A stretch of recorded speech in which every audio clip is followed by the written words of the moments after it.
Okay. Are we good now? Am I audible?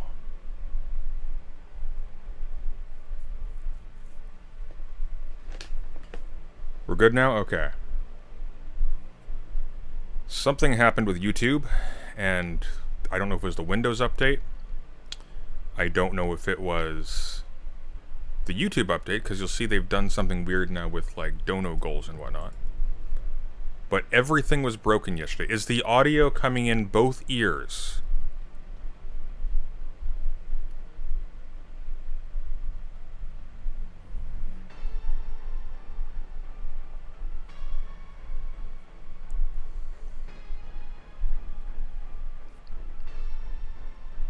Because we had that problem last time too. Both ears? Because I hadn't streamed in like a few days because we were like pumping out the pre-prepared stuff. And then I get into the Patron stream and then everyone's like, hey, we can only hear you out of one ear. It's like, what? And it was both ears on my end too, so I don't even know what was going on. Both ears are working. Okay, good. Good. This music is awful. Hang on. How about,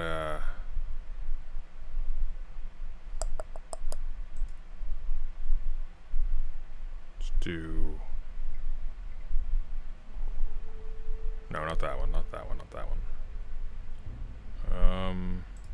Oh, here we go, this'll do. This is chill. I'm okay with this one. It's appropriately monkey. I'm in mono. Well, I'm supposed to be in mono. But, in any case. How is everybody?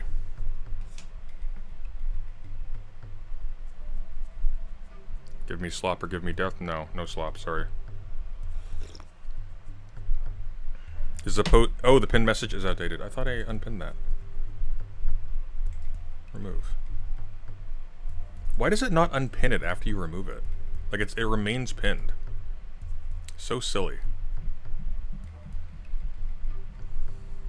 Yes, the pinned message is outdated. We are streaming right now. Obviously, I'm here. There's going to be another pre-prepared video tomorrow morning. That's going to be the one on translations. I'm also going to be reviewing some Odyssey editions physically, so you'll get to see those. In my opinion, spoiler alert, best translation. Not a fantastic edition. I'm not super pleased with it. For reasons I'll get into. It feels nice in the hand, but it has structural problems. I do love this cover though. I do love that cover. Lombardo's great.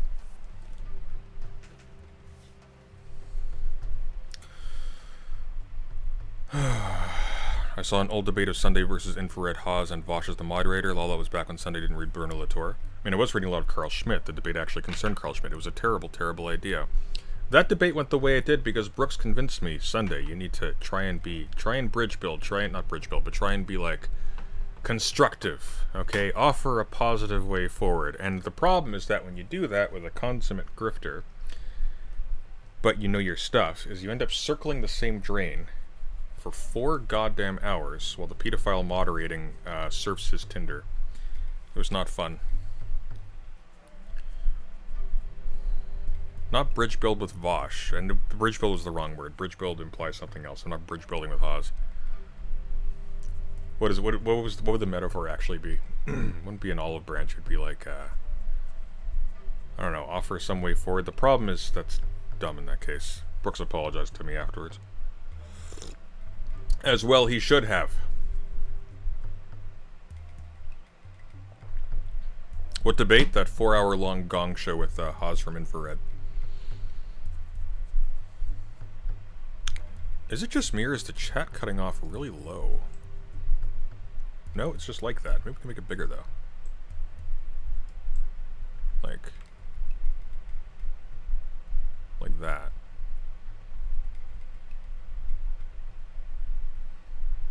Weird. Okay. Well, that'll do. When? That was years ago. Years and years ago. I was a lot dumber then. That was a different Sunday. A lesser Sunday.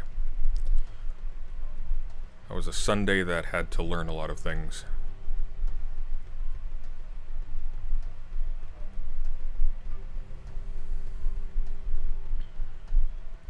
I saw the comment section on that old video on Haas's channel. A lot of what was said went over Haas's audience. I mean, Haas does not appeal to a smart audience. So, I mean, I didn't perform well either, to be frank. Just because I wasn't able to, like, break into anything. Because it was, the entire thing was just an endless regression to some other thing that he would just not be able to argue for. Over and over again. Well, because this. Well, because this. Well, because this. Well, because this. And you can't get him to define his terms. And typically you would expect someone to go, okay, I'm operating according to these principles, I'm assuming this, so assuming this is what I'm saying. And then you as the opponent have the option to go, okay, your conclusions don't follow, and or I'm disputing this premise. And then you argue about the premise. This was just premise. Well, why? Well, additional premise. Well, why? Well, additional premise. Well, why? Well, additional premise.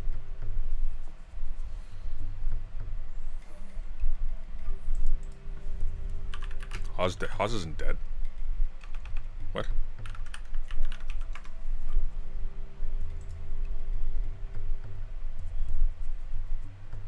Why does he have a Wikipedia page?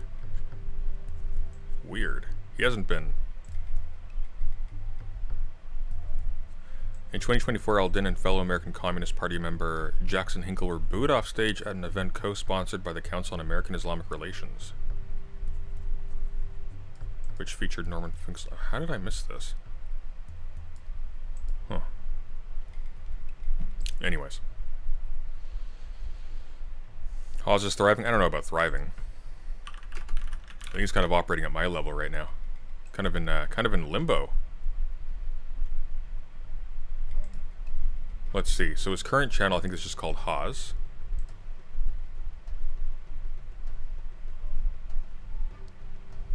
He's only uploaded once in the past 5 months.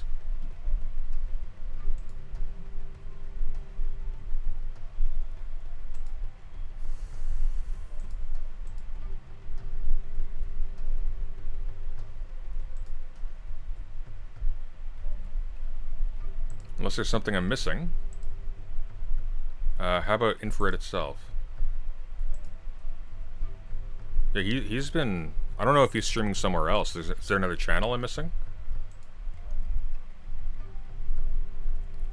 Grizzle knows best. Thank you for the 5 gifted memberships. Very much appreciate that. I don't know why that didn't do a notification. Doesn't look like there's anything. It looks like that's it. I think he might be basically retired unless he's working with somebody else. You talked to Sneeko apparently. He had a debate with Liquid Zulu 5 months. Oh, hang on. Let's check out the live streams. Maybe he's been popping on live. That's his last thing in the past 4 months. I don't know what he's doing. He must be like working on Patreon or something. He has other channels. I don't see them. I'm not seeing them linked anywhere. So I don't know. He's on Kick and Twitch apparently. Is he still on Twitch? I'd be surprised if he's still on Twitch. I haven't heard from him in forever, so I don't know. Maybe he's in some dark place I don't know about. But I have not seen head or tail of him in a long time. Non-entity in my universe these days.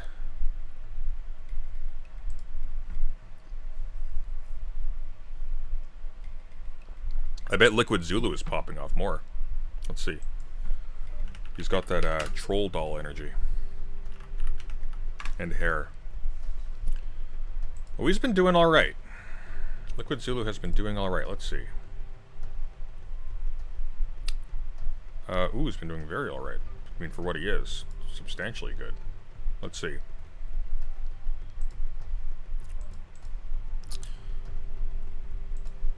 2,000 views from an interview from yesterday, 8,000 views from a capitalist reaction video. How the hell are you a capitalist in 2026? Dear God. As a content creator, no less. Masochism. SlopTuber tries debunking me.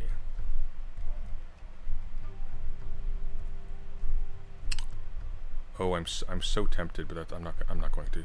I'm not going to touch it. I'm not going to. We must be better, okay?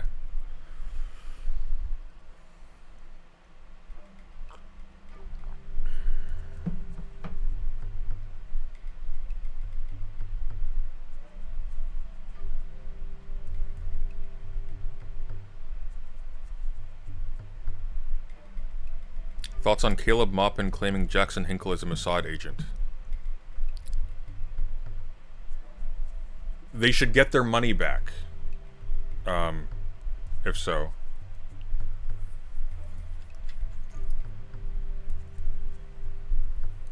Okay. And we actually do have stuff to go over today. That is not slop.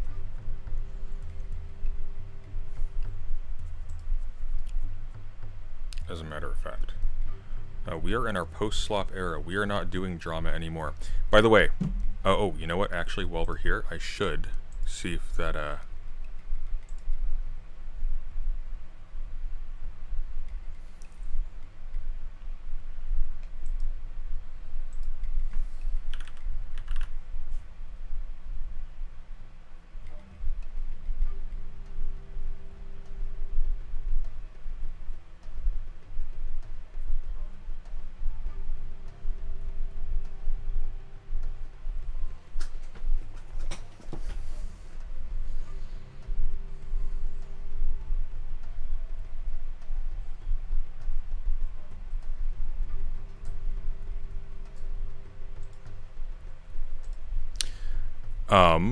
sorry, I just saw something funny.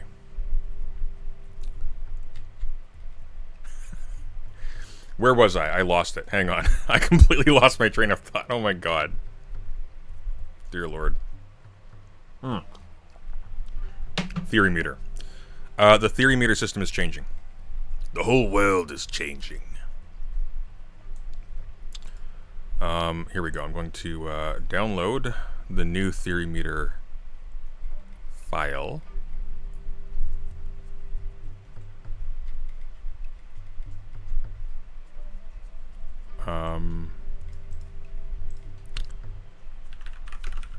Okay, no, we're waiting. So how the theory meter is going to work going forward, because we are in our anti-slop arc. Theory segments are not all going to be live. This is how it's going to work. Because sometimes we fill up the theory meter twice. When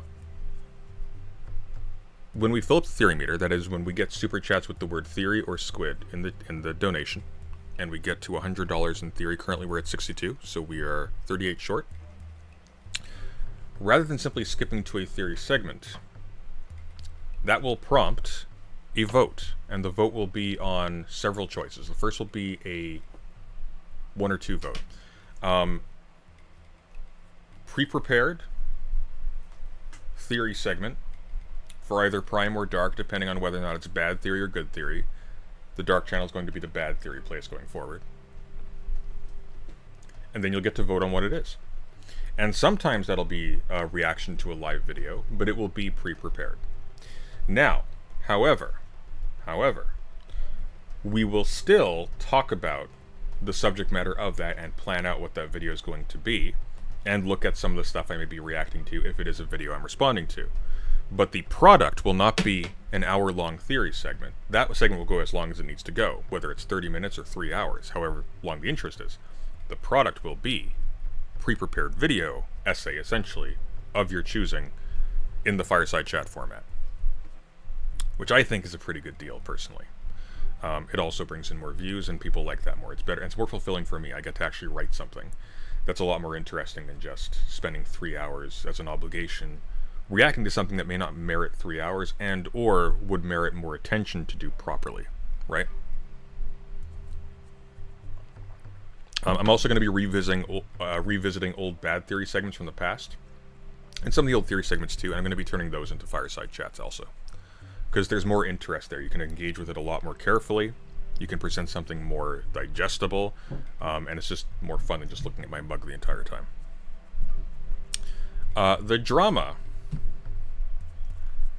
The drama meter will actually determine simply a follow-up segment. So if we get to $100 in drama, how that will work, we're going to change the name of that, by the way. It's not going to be drama anymore.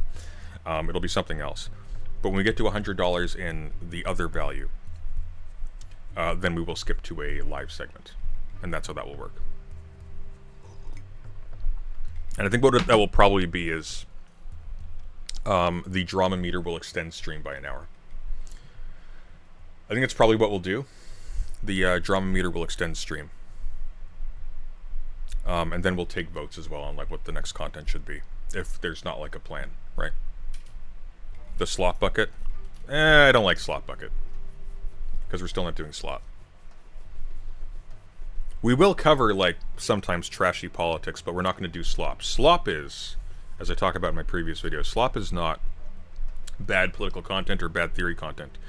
Slop is when you are producing stuff specifically to the end of filling up space and capitalizing on people's attention, etc., without giving anything back, right? Give it a more euphemistic title. Oh dear God. Ugh. And of course, $100 super chats will just immediately result in, you get to pick whatever, but now it won't be just a segment, now it'll be segment plus pre-prepared video, based off of the subject matter of that segment, and additional research and work that I'll do afterwards.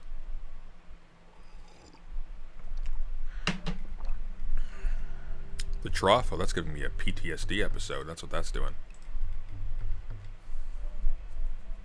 The trash compactor. That's terrible.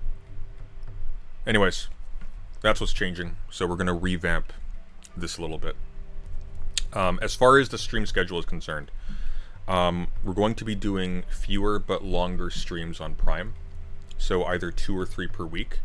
And that's going to be made up for by more pre-prepared segments. So they're going to be out every 3 or 4 days is the goal. Because of the new Fireside Chat format, I can do that, and I can do it well. That being said, streams are going to run longer, and there will still be segments on Dark, for the time being. So the Doom health bar is going. Nope. The Doom meter is still staying. Just what the values mean is going to change. Just wanted to say thank you for making the reading guide for Deleuze as well as the other informative stuff. You are very welcome. There's a lot more coming.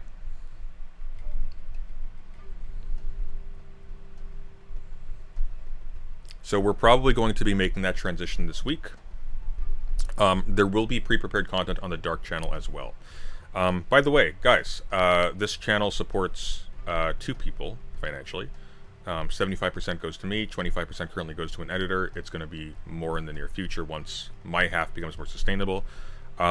Please, if you appreciate this content, you want to help us keep making it, consider joining the Patreon. There's additional content there. There will be exclusive content there. There is merch, there's early access to video essays, there are exclusive streams. In addition, memberships allow people to watch all of the previous VODs. VODs are all going to be members only. This is a safety precaution because we've had a channel demonetized in the past over pretty not conspicuous material. Yeah, so donate those, that's great. And super chats, remember, if you put the word theory into your super chat, it goes toward the theory meter. If we get to $100 in theory, we do a theory segment followed by a pre-prepared video on that theory topic the following day or 2. If you put the word drama into your super chat, that's still active right now. If we get to $100 in drama, the current content continues. The theory stuff does not interfere. But it's going to be... The drama content is going to be like it's going to be a next segment thing going forward. So it'll actually generate a new segment.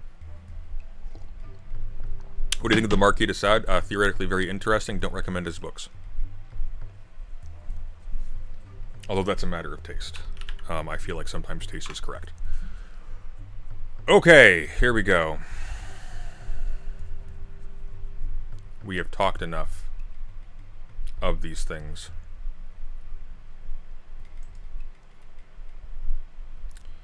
We are going to the content shortlist and we are pressing on. Anarch has a video called Why Hierarchy Actually Rewards the Worst Among Us, and I want to watch it. Because it is short, and I am curious. And the timing is interesting. The timing is very interesting. I also don't know how you come to that conclusion. Specifically about hierarchy, because hierarchy is a very general term. It is an exceptionally general term. And by the way, you have hierarchy under anarchy. It is provisional. I want to know what he's talking about.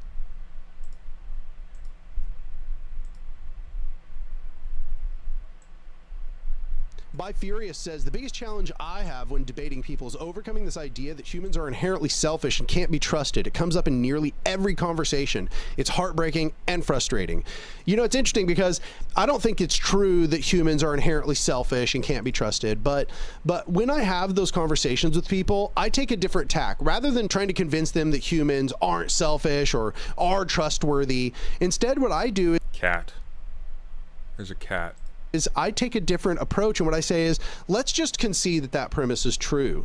If humans are inherently untrustworthy, if humans are inherently selfish, then why would you ever... I don't know why you would concede that. Why would we create hierarchical power structures which only reward the most selfish and the most greedy and the most untrustworthy individuals in society?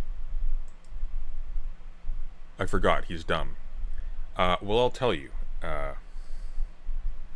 Daniel. When you refer power to an impersonal structure that has self-reinforcing mechanisms within it, you are not dependent upon the goodwill of the individuals who comprise that structure for that structure to follow through on certain expected behaviors. So the entire point to having not just a hierarchical structure, but, for example, multiple branches of reinforcing structures that actually comprise, for example, like a governmental system, say, is that if one of them breaks the rules, the other ones will come down upon it, and it will sort of maintain some level of internal order that way. That's kind of basic first-year political science, actually.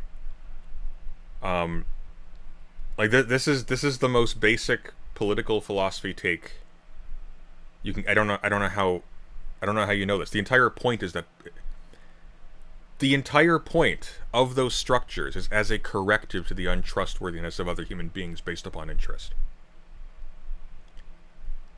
That's literally the reason why institutional structures are invoked as a reinforcement mechanism for example, social contractarian conceptions of how society functions. That's the entire premise. Why didn't it ping Sunday with my super chat? That is interesting. I don't know. Why didn't it? Hang on. There we go. Andrewism made a video on Engels on authority. Oh. Oh no. Oh no. We'll get to that, I'm sure. If anything, a hierarchical power structure is the one that is most susceptible to abuse by the worst actors. And then from there, you just go on to citing example after example after example after example. Of what? Basically, the idea is then you argue from the position, well, hang on. What example?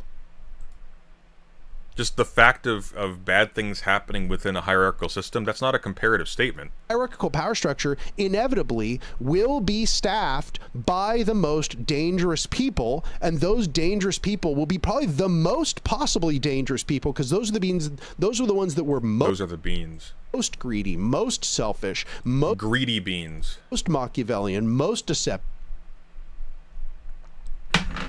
Okay.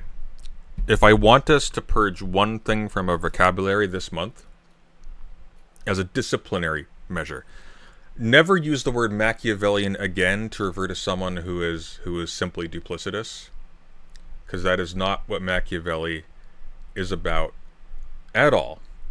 Machiavellian should actually mean that you are not fixated on any particular ideal point, whether in terms of a career outcome, or in terms of a societal structure, or in terms of some ideological position, whatever. You are not attached to any one of those things winning. Instead, you are on the side of the common people as a rule, and you measure and balance your positions and your behavior based upon what tends towards good outcomes in that direction, with the understanding that being on the side of the common people is actually to your own advantage as well. It's not altruism.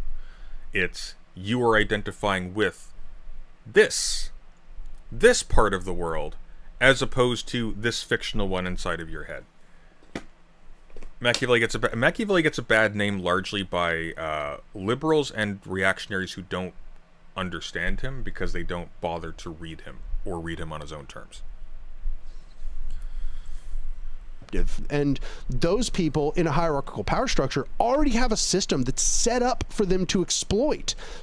Yeah, it's called violence. They have access to wealth and weapons. But that isn't hindered by not having a hierarchical system. The hierarchical system is actually precisely an answer to a state of anarchy, under the presumption that human beings are naturally selfish. That's the entire point. That is the entire point. By the way, I'm not going to keep looking at the camera anymore. I'm going to discipline myself. I'm going to look at this screen. I'm going to look at this screen. When I'm looking at this screen, I'm talking to you. When I'm looking at this screen, I'm talking to the video. This is awkward. I'm not doing this anymore. Okay? To his point, though, doesn't people like Trump prove that people in power are selfish and serve their own purposes? No, obviously people in power are selfish and serve their own purposes. But this is one of the reasons why Trump's administration has been characterized by breaking rules and basically testing the limits of the checks and balances of the federal system. Precisely because previously, a lot of these structures would actually prevent a lot of the excesses of the current regime. Now they don't. They had to be broken down. You don't just have one hierarchy, you have several. This is one of the reasons why when you get into like a lot of political philosophy after Hobbes, you have this really strong emphasis on checks and balances between different departments. Montesquieu goes into this, etc., etc. Please bring back the classic Sunday front view. No, I will not. The argument, however, actually goes like this. Without hierarchical structures, that is to say, without a common power that the might and wealth of individuals is referred to as sort of a neutral governing thing. Without that, you are dependent for your survival upon the goodwill of strangers. Strangers who also have to depend upon your goodwill to be able to trust that you won't hurt them. And the problem is, all they have to do is imagine a scenario where they can't trust you, or they don't trust you, or where that's under suspicion, and they may calculate a way in which it is in their interest to preemptively hurt you. So even if you are of a kindly disposition, as per Hobbes, for example, you will still, by the danger represented by other people in an ungoverned system, still represent a danger to them and them back, and so on and so forth, right? This is why Hobbes is very amenable to stuff like game theory. He kind of inaugurates it in a way. This is a very silly argument. The argument would be, why would you blanketly support states when state hierarchies very frequently, in fact basically always, use the fiction of protecting order amongst its population in order to benefit some members against others, at the expense of others. This would be a great anti-statist argument for people who are like, oh, we need states and police and so on and so forth in order to, protect common people and protect their belongings and their families and etc., etc. Because obviously they don't. Obviously, they very frequently are the principal source of danger for a lot of these. That would be a good line. Emphasizing hierarchy just makes it seem like you don't have enough particular knowledge of any particular historical situation to actually argue about the details, or you don't know enough about politics to argue about institutions. Instead, you have to blanketly just say, oh, we're just against institutions. We're against any kind of organization in which some person tells some other person what to do. And the problem is, you can't do most activities without the kind of coordination that is made possible only by having a situation where one person tells other people what to do. One person tells many people what to do because you need many people to coordinate to maximize their output. And you need one person to be able to dictate what the plan is to all these different moving parts that don't have sights on all the other moving parts at any given time. And you can do that equitably. You can do that in a way where people agree to it. But that's still a hierarchy. And so when you're rejecting a hierarchy categorically, it just sounds like you're not taking seriously, the need for us to do or make the stuff that we do and make. So if anything, a hierarchical power structure is the one that is most susceptible to human greed and selfishness and Machiavellian instinct. Then why are we in one? Like, okay, so here's the thing. If a non-hierarchical system is somehow less vulnerable to hierarchical structures, if a non-hierarchical system is somehow less vulnerable to greedy, evil, violent people getting into positions of power and then oppressing everybody else, then why don't they exist? Because it seems like we had anarchy. It seems like that's the basic premise of life on this planet. And then we got this precisely because, it turns out we are actually vulnerable to it in a state of anarchy. Fun fact I learned about Deleuze recently, he hated cats. Wow, I like Deleuze a lot less now.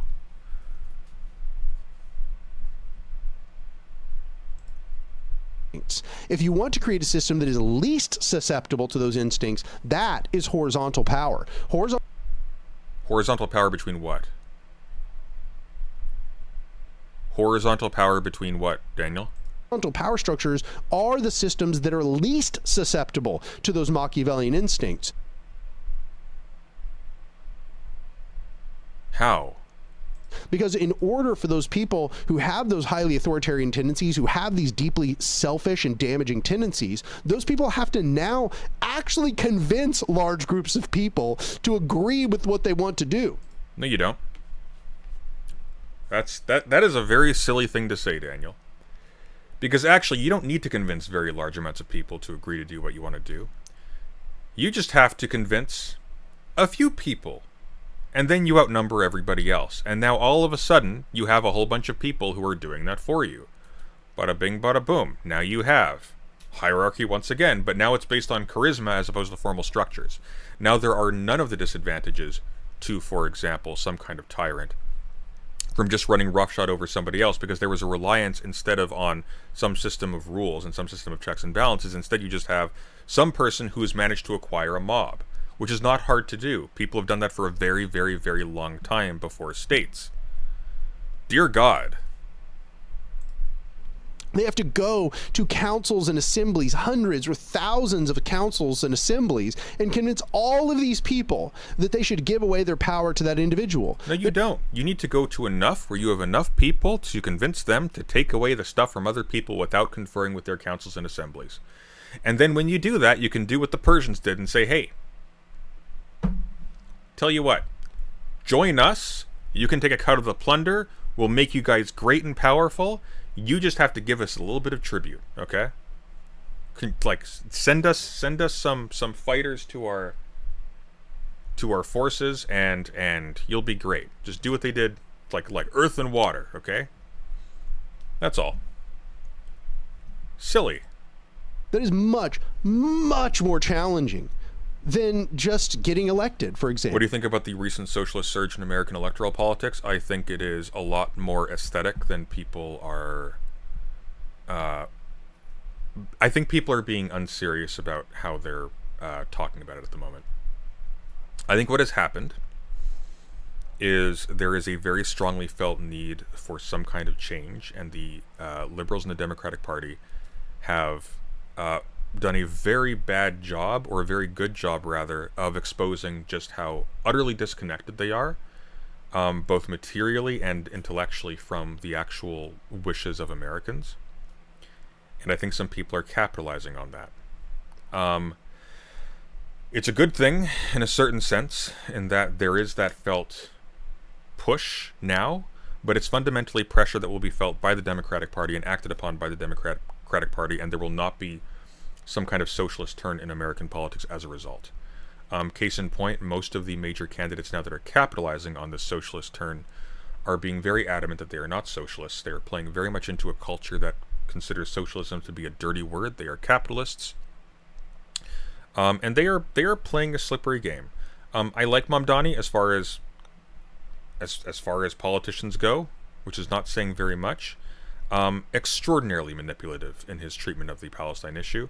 And it's not the kind of thing where like that should be like a major factor for him, because he is fundamentally not in a position to actually influence that, but still making use of it in a deceptive way. His video saying, hey guys, I can't arrest Netanyahu. It's like, we know. We always knew this. And this is across the board. Hassan Piker is also playing into this. Hassan Piker is the big socialist-coded YouTuber who's trying really hard to go mainstream for God knows what reason. He's safe and profitable where he is now, and he's amongst people who will not attack him in the way that mainstream people will, and will not discredit him in that way if they get the chance. Who can't, even if they get the chance. But fundamentally, this is someone who basically just hedges his bets about Democratic candidates and will cover for them up to the point where he literally can't. The stuff with Plattner is a great case in point. And the problem is, you'll have a whole lot of people who will point to the necessity of winning the election in Maine as a justification for supporting a candidate who went to Iraq twice, who has a dubious history of sexual consent, who has Nazi tattoos on his body, etc., and who is disingenuous about all of these things. Setting that aside, they will say, people like Hassan will say, look guys, we need to beat the Republicans. This is what matters. We need to get these conservatives out. And And no attention whatsoever will be paid to the cost of betting on a horse that brings all of this baggage with it. Because at the end of the day, and this is what I really wish people would internalize this, the people who were supporting Plattner, the big streamers who were supporting Plattner, had a personal vested interest in doing so that had nothing to do with his success or failure in Maine. The reason why they were supporting Plattner is because supporting Plattner gets them a very valuable in with the Democrat Party. They get to have Plattner on as a guest. They get to argue about Plattner's politics with the support of mainstream Democrats and liberals on their platforms. They got tremendous amounts of wealth and attention from this. It's the exact same reason why Hassan Piker will have someone like Professor Jang on, who is not a professor. That is a fraudulent title he has given himself, and he will insist on calling him a professor when he comes onto his stream, because he wants repeat business. He doesn't want to push Professor Jang too much, because Professor Jang is a money machine. Is a money and view machine. Okay, it got breaking points, more views than on any of their videos ever. And they are willing to play softball with fascists and grifters and conspiracy kooks to get that. It's the same game that Alex O'Connor plays when he softballs Jordan Peterson in a conversation, as against Richard Dawkins, for example, right? Same deal. And people are like, oh, look, there's this big socialist turn. No, there's not. There's not a big upswelling of socialism in America. There is a lot of anger felt towards a naked oligarchy that is now openly abusing its wealth advantage, stealing up land, depriving Americans of basic services. You have ICE thugs in the street terrorizing people, sometimes killing American citizens, legal American citizens. Leave all of the issues about the abuse of immigrant populations aside. From a strictly conservative standpoint, they are killing American citizens. This should be like nuclear levels of scandal. The fact that it's not, by the way, is kind of also a very good argument against any sort of justification of the American state as being justified by its protections of the property and lives of its citizens, because it doesn't do that, obviously.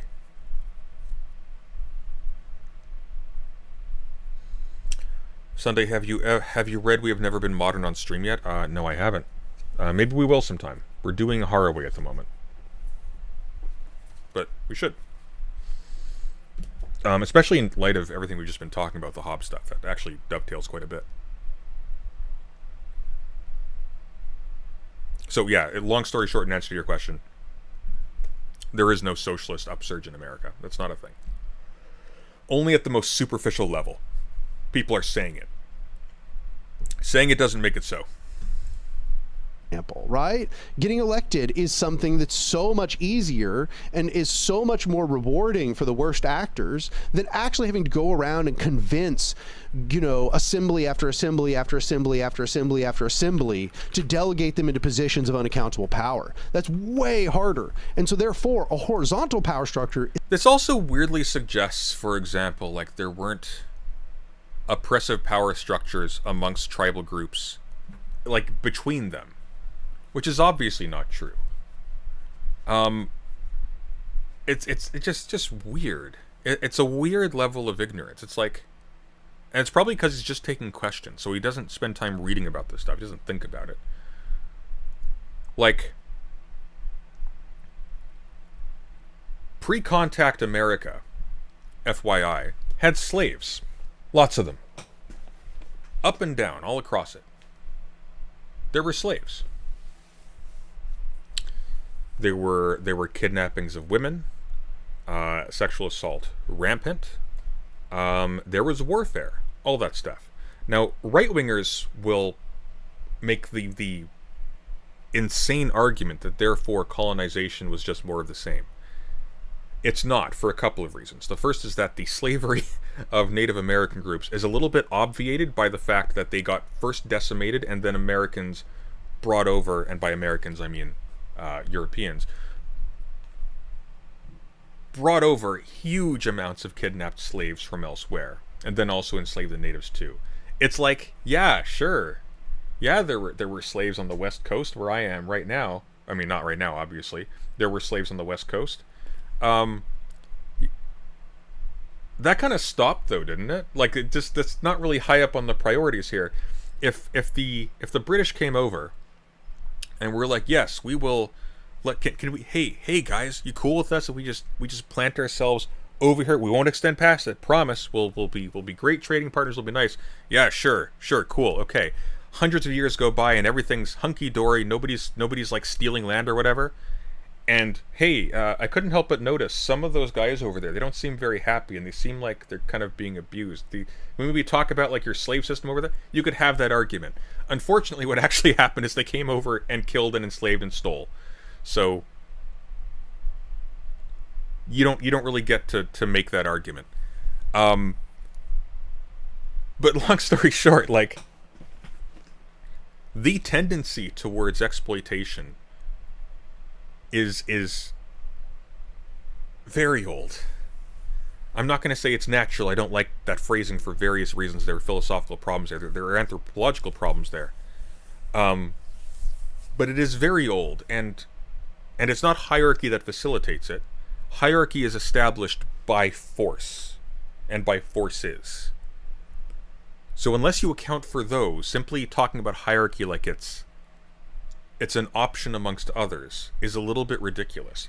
Especially because when you say like horizontal power, councils, there are councils. Okay, well what you've actually described when you talk about councils is, there is a decision-making apparatus wherein the voices of the many get sifted to result in fewer and fewer positions. Why? Because the community has to make decisions, right? It has to make choices.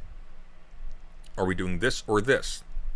Take a vote at the council. Sure, 20% say this, 80% say this. Those 20% are silenced. They have to consent to the order of the rest, or they're kicked out in some way. Because if they reject that decision and they rebel against it, well, now you have two different things, right? Unless you have some kind of internal mechanism for resisting the division of the community into multiple subparts, which will involve hierarchy. And you will need those, by the way, because these people are integrated into this whole, which means that they actually occupy major parts of the way in which that community metabolizes the world and keeps itself alive. Really basic stuff. Really basic stuff.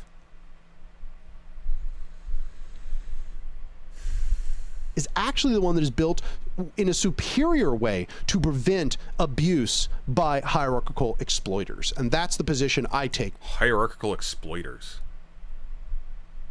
But it's not built. Like, even his language, like, slips in hierarchical thinking. It's built. You mean it's planned? You mean there is a unitary vision for how this horizontal system works? What reinforces this unitary vision?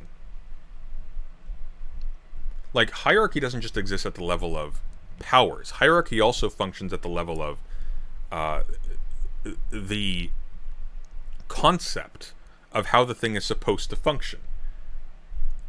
It's supposed to work this way is an intrinsically hierarchical framing of a conversation. You've applied an end. You've injected an end into your description of the case. Therefore, there is a form. Therefore, there is a relationship between the one and the many, and the one predominates. Exploitation doesn't originate from people being mean to each other. It comes from the mode of production.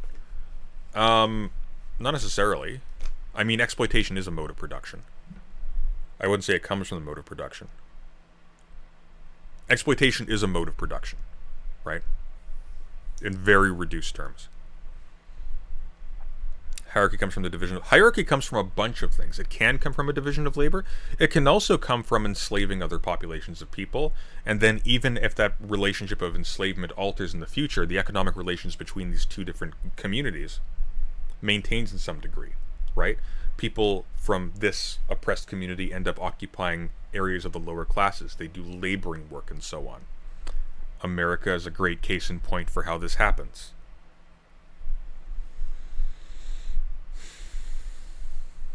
Anyways, silly Billy.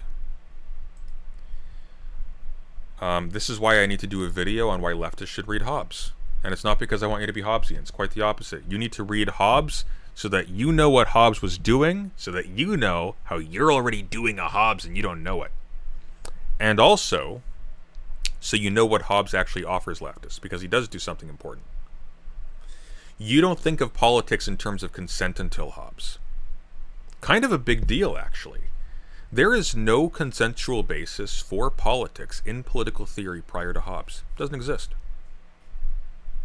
What justifies politics prior to Hobbes? You need the polis to flourish, to instantiate the virtues. You need it for defense. You need it for order. Nothing about you willed it. Nothing about it is in your interest. That's actually a major point. Was Hobbes doing a society construction thing? No, not exactly. Not exactly, depending on what you mean. Hobbes is a ladder that you throw away after you climb, but goddamn, do you need to climb it? Did we collectively need to climb it?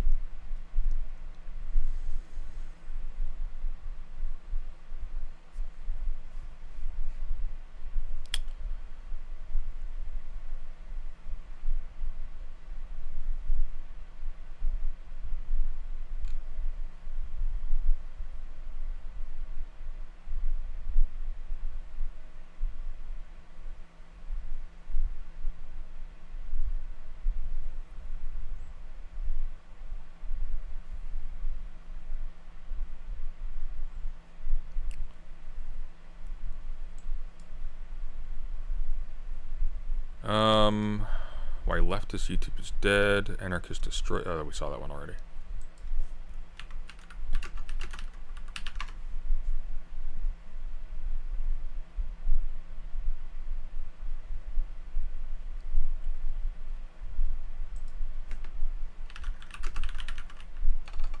Alex O'Connor has been re-uploading old content, but this is the interesting part. He's been re-uploading old content that includes Stephen Bennell. And that is interesting because Stephen Borelli, the 14th, is currently in court because he was sending illicit material, sometimes recorded without consent or knowledge, to a minor. Without consent, absolutely.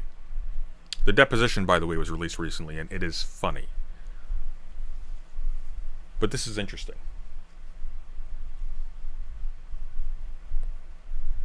And I need to check to see if an order came in quickly, because I need to do something very, very quickly if that's the case. And it was. Good, okay. Hold that thought. I'm going to be right back. It'll be 5 minutes, and we're going to press on with this. Actually, you know what? I wonder. I'm gonna try something. What if I put...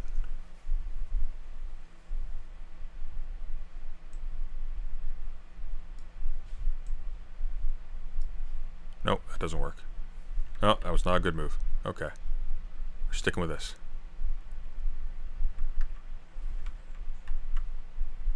Okay. I'll be right back.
Sorry about that.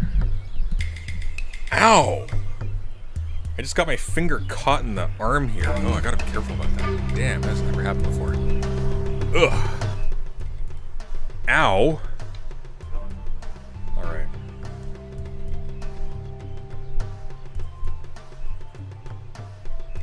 Anyways, you can tell how dated this is. Because it still has Destiny still has the Palestine-shaped bald spot on his beard, sent as a punishment by God. Alex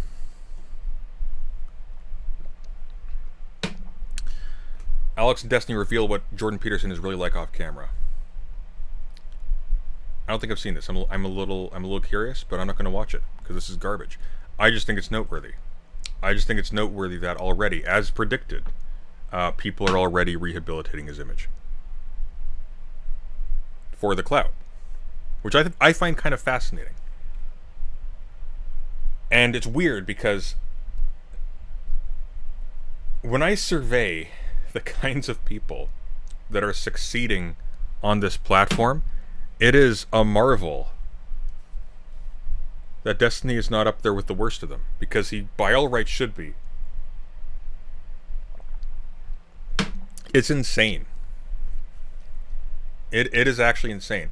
He's at that line where he is in the same territory as the worst of them, but he's not really there, right? Like, Asmongold is outperforming him by a big margin. It's so bizarre. Not in terms of personal conduct, in terms of just general like behavior. It is bizarre. It is genuinely bizarre. You see the kinds of people that are being pushed as like, no, you need to vote for Plattner to beat the Republicans, and it's like, what's going on? Because Plattner's first sexual assault allegation was not the one that destroyed his political career. That one was swept under a rug because the victim was a Republican. It's crazy. And what's happening is we basically just collectively, and by collectively I don't mean us, I mean in the mainstream liberal / leftist sphere of American politics. Oh, I know what's wrong with our lighting. I just realized. There we go. That's better. But I feel like that window needs to close. I'm going to do that. Screw it. It's going off. It's too bright. That's a nighttime stream thing. Oh, there we go. All right. We have effectively normalized the idea that the Trump administration's existence justifies putting people with sexual assault rap sheets into positions of power over us. And the problem is that the upshot of that is not that, oh, under conditions of emergency, we let these people into positions of power over us, we vote for them, or we promote them or whatever. The upshot is, that's just normal now. So maybe Trump's out of office and it's somebody else we're competing against, and one of them's a rapist. Well, that's not going to be a deal breaker anymore, will it?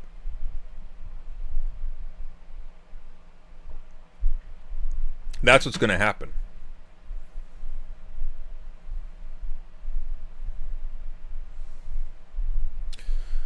The only thing I'm fascinated with Destiny is how he's apparently the face of an internet community of self-made porn fanatics who peddle in betraying the trust of other communities speculatively.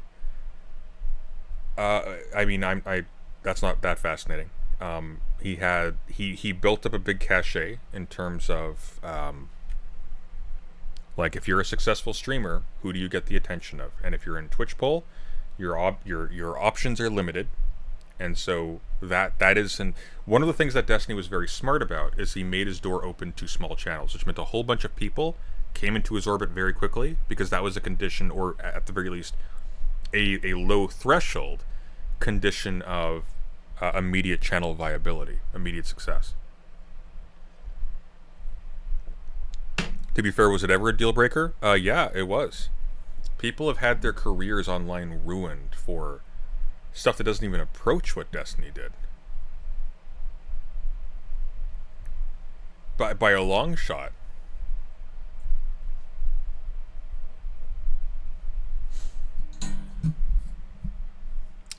I feel like it's pushed the Overton window so much that being a genocide pusher to begin with is no longer a deal breaker. That hasn't been a deal breaker for a while. But sexual misconduct was. Sexual misconduct at all was a deal breaker for a while. Remember Anthony Weiner?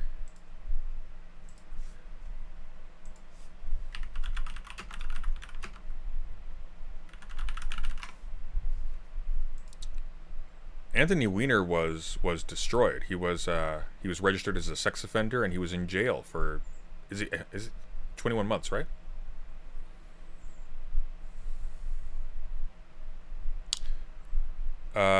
Anthony Weiner solicited a minor for images.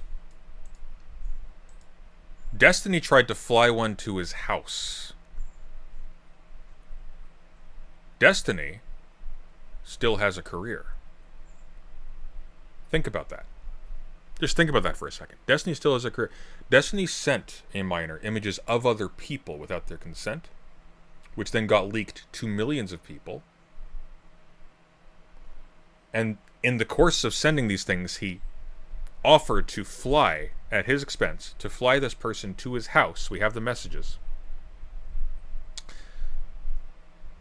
And after it was found out, he then started making death threats, and these have been talked about in the deposition. He made death threats against people who talked about it. Veiled death threats, but not very veiled death threats. He harassed several of them. He doxed many of them. And he still has a career. Which means we, collectively, have changed into a very, very bad thing. We are a very bad thing indeed. And not in the same way as we've always been. We live in societies that are built upon slavery and murder and theft. But there's always been a way in which the cognition of that has been kept separate from everyday life. There wasn't a conscious complicity like there is now. Oh yeah, we're playing Among Us after this stream on the GSL, by the way. Reminder, the GSL is the community channel for my channel and for a couple of others. There's going to be more content by me on that channel in the future, as well as by Brooks, as well as by Richard, as well as by August, etc., etc. Several people in the community. Make sure you subscribe there when we raid in.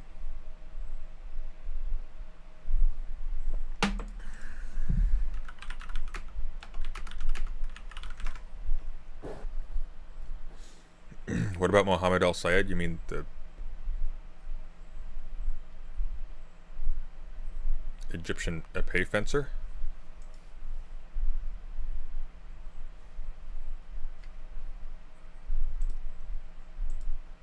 That was a joke.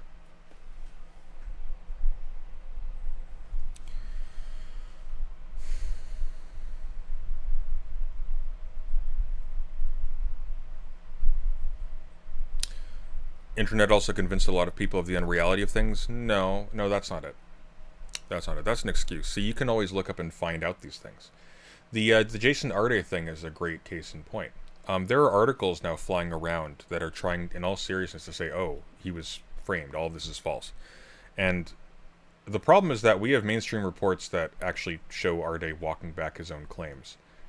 The problem is that people are invested for reasons other than A, the actual impact of these things on other real things, and B, they're invested based on the identities of the people involved. You have people, you have the, somebody else put it pretty well, they were like, you have the he was no angel crowd, especially on the right, who are obsessed with Jason Arde's character, and then you have, no, he was a complete angel crowd on the other. When the actual fact of the matter is, this is a guy who did a bunch of really bad and destructive stuff, including sicking the police on non-right-wing reporters, apparently, who were looking into the plagiarism thing. This is a guy who did plagiarize his material. It's pretty bad. I looked at it. Who did tell somewhat preposterous stories about his charity and athletic achievements, about his background. We don't know the details of this. We can't confirm it, but it would basically make him like an unknown case. Someone who is nonverbal to the age of 11 is then the youngest Cambridge professor. It basically makes no sense. But leaving all of that aside, this guy very obviously had issues. And his identity was exploited by an institution that did not care if he was actually good at teaching or was doing actual scholarship. And made him vulnerable to having his career destroyed. And because he had issues, he was not in a mental position to cope with the pressure. And I don't know how you cope with the pressure if you have it all together. That's a really hard thing to deal with. Like, you don't blame Jason Arde there. Jason Arde had confused notions about what was good for him, obviously. Jason Arde obviously had no idea what he was doing. One of the things that happens when, you cheat your way into academia is that you aren't an academic, really. Your view of the world is small as a result. You haven't studied stuff. And I think currently, like, Owen Jones is running with something now. I'm actually a little bit curious if he has something new I'm not aware of. But Owen Jones had a video on called "The Jason Arde Smears Fall Apart."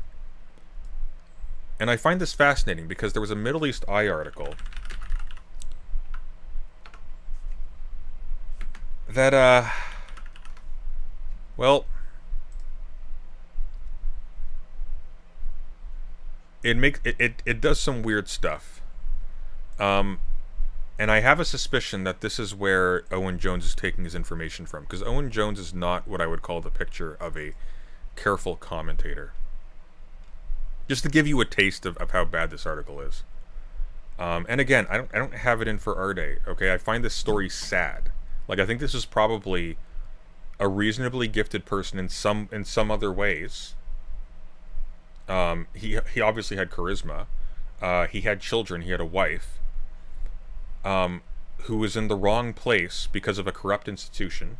Felt he had to be in that place for some reason. I don't know. And could not survive the pressure afterwards when he ended up being used as a target by right-wing nutjobs. Because again, like, plagiarism is rampant in academia. It's rampant on social media. Professors are rampantly plagiaristic, and the corruption of the institution suggests, obviously, that this would be the case. There are people I have interacted with on YouTube who have done the exact same thing Arde has done, and nobody cares. Michael Burns. We caught him doing the exact same kind of plagiarism as Arde did. Nobody cares. Why? It's just YouTube, so we don't care if professors are plagiarizing, so long as it's for the consumption of the plebeians. And B, he's white. Not a valuable target for a right-winger. Bluntly.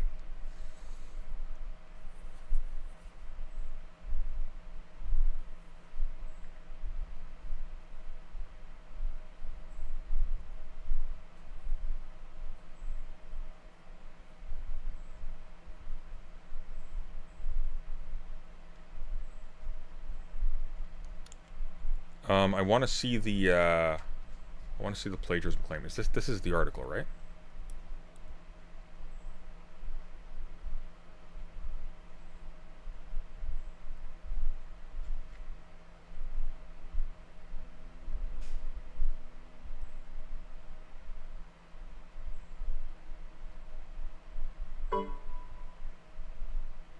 At Super Chatted $4.99. Have you examined ancient Chinese political concepts like Tianxia through Michel Serres, Lotor? Also, what interests you about Haraway theory? I have not through Michel Serres or Latour. I don't know if they talk about those. I wouldn't be surprised, though. Possibly through, what's his name? The Propensity of Things. But I haven't read that yet. Also, what interests you about Haraway? Well, Haraway does a lot of what Latour is doing, but she has a particular emphasis on primatology, and especially the origins of primatology in early 20th century ventures in the scientific management of human productivity and health. It is extremely interesting, extremely disturbing. It explains a lot, by the way, about the impetus behind, for example, people who try to argue that non-human primates or pre-human primates engaged in war, and typically pre-human primates through non-human primates, which are not the same.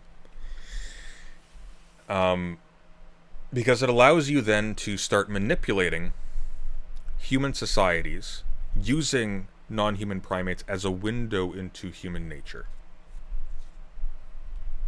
Anywho.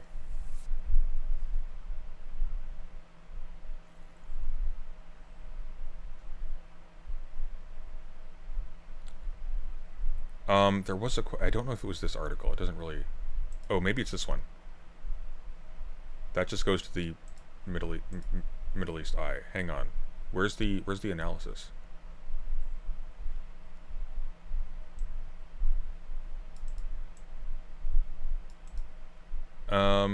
Extensive media coverage, which continued after Arde resigned, highlighted allegations often presented as facts that the academic had fabricated large parts of his life story. Particularly mocked was Arde's claim that he ran 30 marathons in 35 days. I mean, it was actually with a hairline fracture in his leg. But Arde does in fact appear to have completed the challenge. On 16th of June 2010, the Richmond and Twickenham Times, a London newspaper, reported that Arde, an energetic lecturer, was set to push his body to the limit by running the London Marathon route every day for 15 days, followed by a run from Piccadilly to Teddington and back again for the second part of the challenge. He was raising money for two charities, Shooting Star Children's Hospice and Homeless Charity Shelter. And then Peter Jukes in... What's the date of this? Clapham 2010, I guess. Clapham-based Jason Arde completes 30 marathons in 35 days for shelter in the Shooting Star Children's Hospice. In total, Mr. Arde has raised more than £100,000 for charity since he began fundraising when he was 17. This is just recapitulating the claim. That's the problem. It's just recapitulating claims.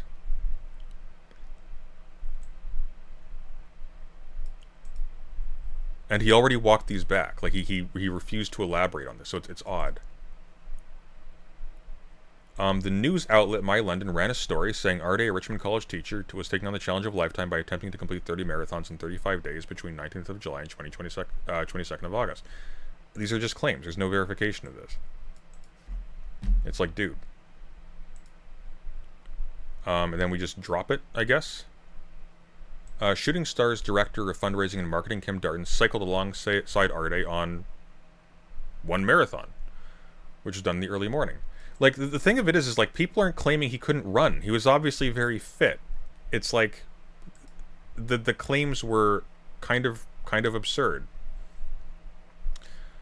He was quoted saying, "I stayed with Jason throughout and we shared life stories through the night. I'm stunned by this splendid man and found my moments with him tremendously inspiring." On 25th of August, according to the Richmond and Twickenham Times, Arde completed his marathon after enduring daily ice baths and a hairline fracture to his leg. Arde's claim that he finished his challenge despite having suffered a hairline fracture to his leg would be widely mocked in the press in the last weeks of his life. Some outlets characterized the injury as a broken leg, which is different from what Arde was claiming. It's not. That's a broken bone. That's a fracture in your leg. That's a broken leg. In any case, it's like, what are you doing? Like, what are you doing? The worst part about this is that it's basically just taking... It's pretending to care about him. It's pretending to try and, like, salvage his like... I don't know exactly. I don't know what the purpose of this is, except to play into a culture war spectacle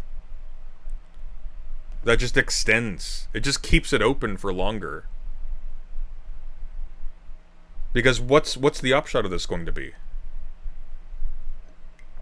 Right-wingers are going to come in, and they're going to go, "Oh, hang on.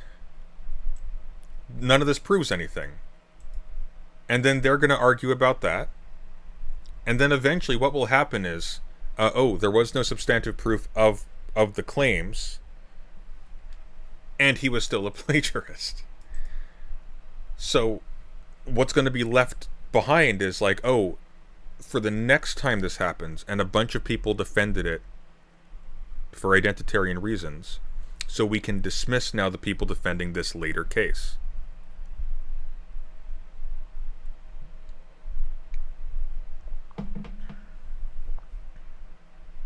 Yeah, fracturing the leg bone is no joke. It's weird that, like, even arguing about this, like, oh, I know it's not broken, it's a hairline fracture.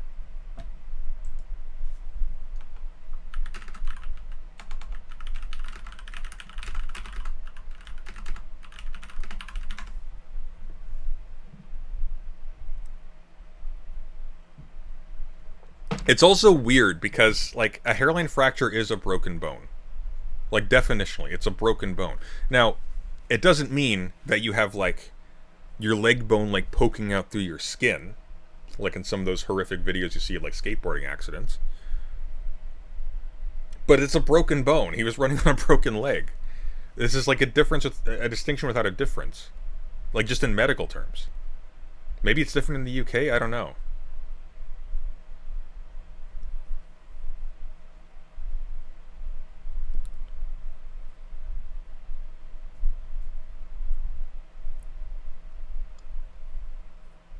And it's like, the root of the scandal surrounding Arde, however, concerned allegations of plagiarism. These stemmed from accusations by the academic Dr. Nathan Coffness published on Substack. But the problem is, they didn't stem from there, because he had accusations of plagiarism before Coffness came in.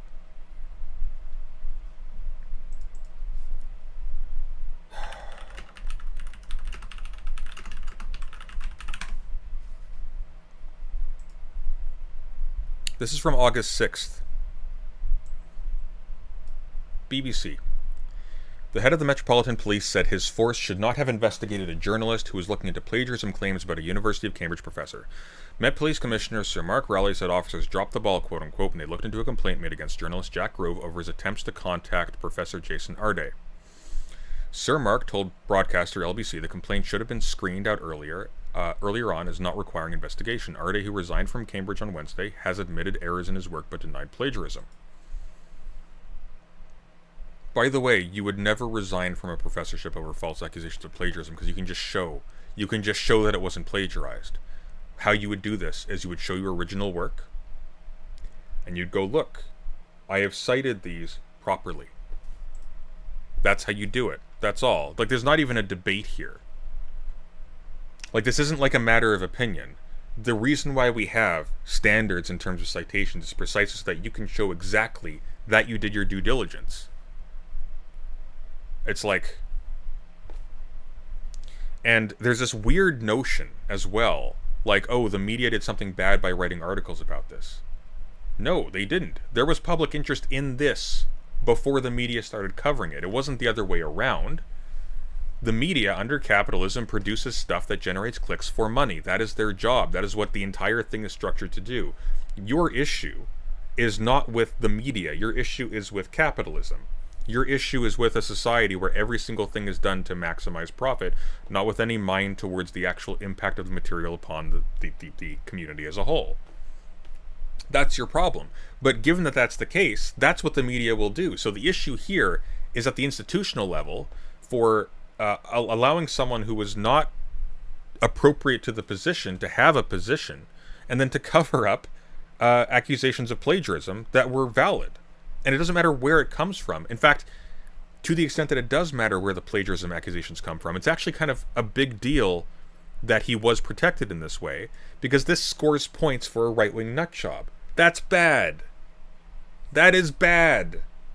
And the worst part about this is that the people who are getting blamed for this whole situation are Jason Arde, the right-wing nutjob who had the Substack that had all of his plagiarism laid out, and the media. How about the institutions that had a vested interest in letting through somebody who was not qualified to teach, who was not doing real academic work? How about holding those accountable? How about holding the other university accountable that did an internal investigation and found him not guilty of plagiarism, when anybody can look at it and go like, look, the literal spelling errors, the literal typos, not spelling errors, the punctuation errors, were also lifted from the source text into his title. It's like, they did this. Their corruption did this. It wasn't the media who did this. That's the consequence. It wasn't Jason Arde who did this. Honestly, Jason Arde is an individual human being. He, like most human beings, has somewhat deranged ideas about what he has to do to make his life meaningful, and so on and so forth. He should have been filtered and or approached by a supervisor to say, you can't submit this, long before the public was even capable of being aware of it. This should have been caught prior to publication. And it's very obvious that what happened was he had some success in promoting himself as an activist, and therefore, as a result, Cambridge wanted to profit from that reputation, because Cambridge is a heavily racist institution. Massively so. And it's sort of like, I keep going back to Baudrillard. It's the one exceptional case that obscures the fact that it's not an exceptional case, right? Look, guys. Cambridge is promoting Jason Arde. It's so progressive. It cares about black academics. Really, show me the other ones. Exactly. I don't personally care about plagiarism, but I think Peter, with all due respect, I think you overemphasize the issue about, and I agree with this to a point, especially when it comes to conversations about art. I think you tend to overemphasize the ridiculousness of leftists suddenly becoming obsessed with intellectual property in the wake of AI being forced upon society and destroying basically the market for slop art produced by human beings. And also like some workman like labor as well, people who make assets for video games or for film or whatever. Busy work artists, the kinds who don't necessarily like have grand artistic vision or make statements or whatever, but who make the work of other people work, so to speak. I think you overemphasize that. The issue with plagiarism in academia is not that it steals property. Like, it's shitty to profit off of work that other people did that they don't get to profit from. That's a dick move. But the issue is not property as such. The issue here is that plagiarism causes breaks in the genealogy of our materials, so we start to lose an understanding of why we think what we think. It also creates a displacement between like actual studies that are done, different types of things that influence it. Like a tremendous amount of academic work has to do with genealogical investigations into the origins of our thinking and our intellectual culture. Plagiarism makes it so you can't track that. It buries the trail, right? It's like Wile E. Coyote painting over the road and painting over like painting a road into a cliff face with a painting of a tunnel on it. And then we, like the Roadrunner, just run down the painted tunnel, never to be seen again. That's the issue. There's an additional factor here, which is plagiarists don't know how to do academic work really. That's why they do it. They aren't invested in scholarship. And so as a result, they don't put other people, they don't support or promote other people who do good scholarship. They promote or support other people who they like. And plagiarists, frauds, like people around them who won't hold them accountable. It's a problem. It's why I cite my work. It's whether or not I personally care about plagiarism. I think you would care about plagiarism if, as a result of the plagiarism, your work was undermined, and that's the issue here. Like, if it was truly no harm, no foul, if it was just like if the issue was, Arde is generating shitty stories from AI, and he neglected to tell anybody, whatever. If it's Jason Arde was writing shitty stories with AI, and then claimed he was writing them himself and then selling them, and he knows that people take an issue with that, I mean, that's lying, so that's fraudulent. You're taking people's money and therefore labor, essentially without their consent, because you're selling them something else. You're lying about what you're selling them, so you're stealing from them in effect. That's shitty. This actually has like societal wide implications. It's actually a really big deal. I don't think people understand that people are going to be talking about Jason Arde for a long time from now, and this whole thing, all this nonsense, is going to just make the splash bigger. It's awful. It is awful.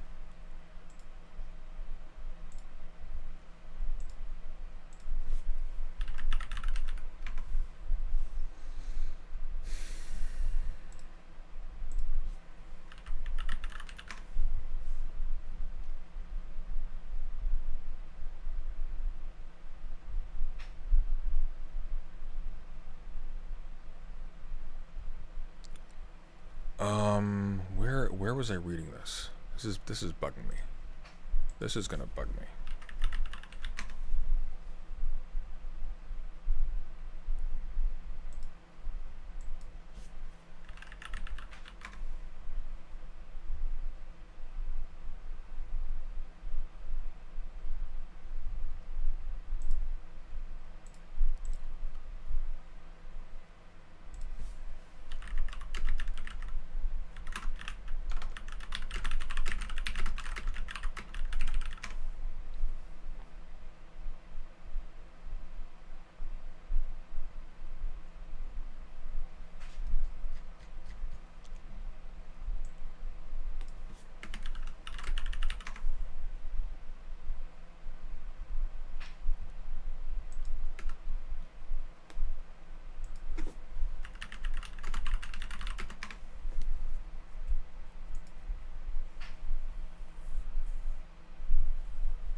Oh, here we go. Yeah.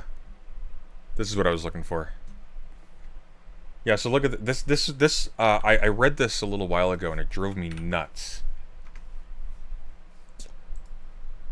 Yeah, it was hidden in this little bit here. This is the level of just, I don't even know what to call it. It's worse than stupidity. Let me see if I can't zoom this in a little bit.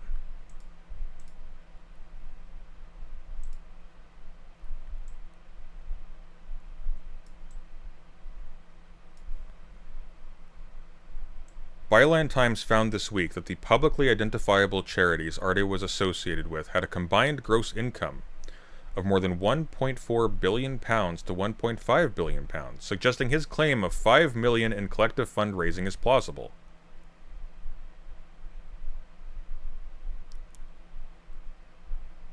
I just want you to just ponder this for a second. Think about the logic here.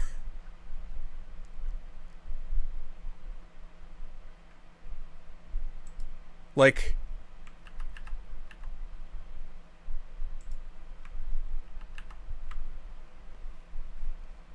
just think about this for a second.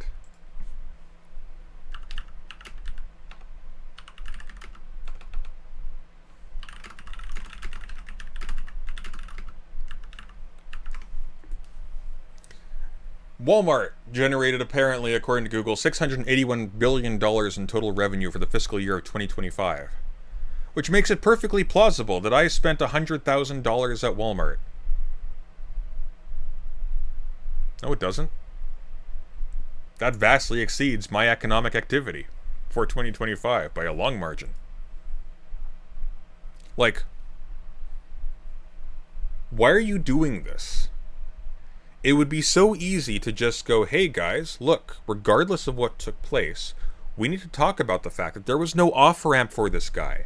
There was institutional corruption, and there was a right-wing nutjob who was able to exploit that in order to make an example out of a black academic who had committed some kind of academic misconduct, and there was no way for Arde to come out of this alive. There was no way. Instead, now we're like, oh, well, actually, I've done a little bit of mind math. And if you think about it, it's actually a pretty, like, these are really big charities he claimed to be working for. So what are you doing? It doesn't matter how much he raised. It doesn't even matter that he lied about it. He's dead. Why are you keeping this wound open at this point? Like, what's the upshot of this? What is the upshot of defending this? You're going to save him? He's dead already.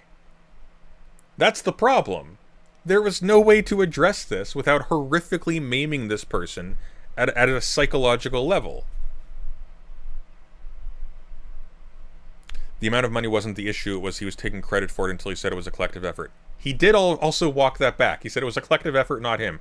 First it was him raising £5 million, which is a lot of money, by the way. First it was him claiming to raise £5 million, and then he said, oh, actually me and some other people did. Which, maybe, if you're a child, you're going like, oh, well, that's unfair. Look at all those other people whose labor he stole. Forgetting that he's dead.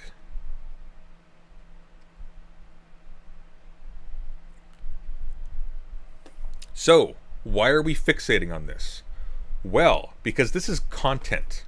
Now you have a bunch, and I'm going to be blunt here, you have idiots.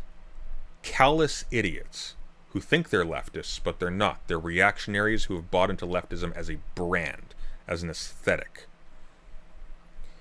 You have a bunch of people who think they're leftists and think they're progressive who are now out there, little keyboard warriors, arguing about whether or not the claims about or by Jason Arde are true or not. The upshot will be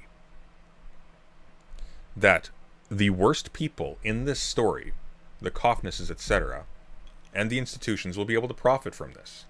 Why?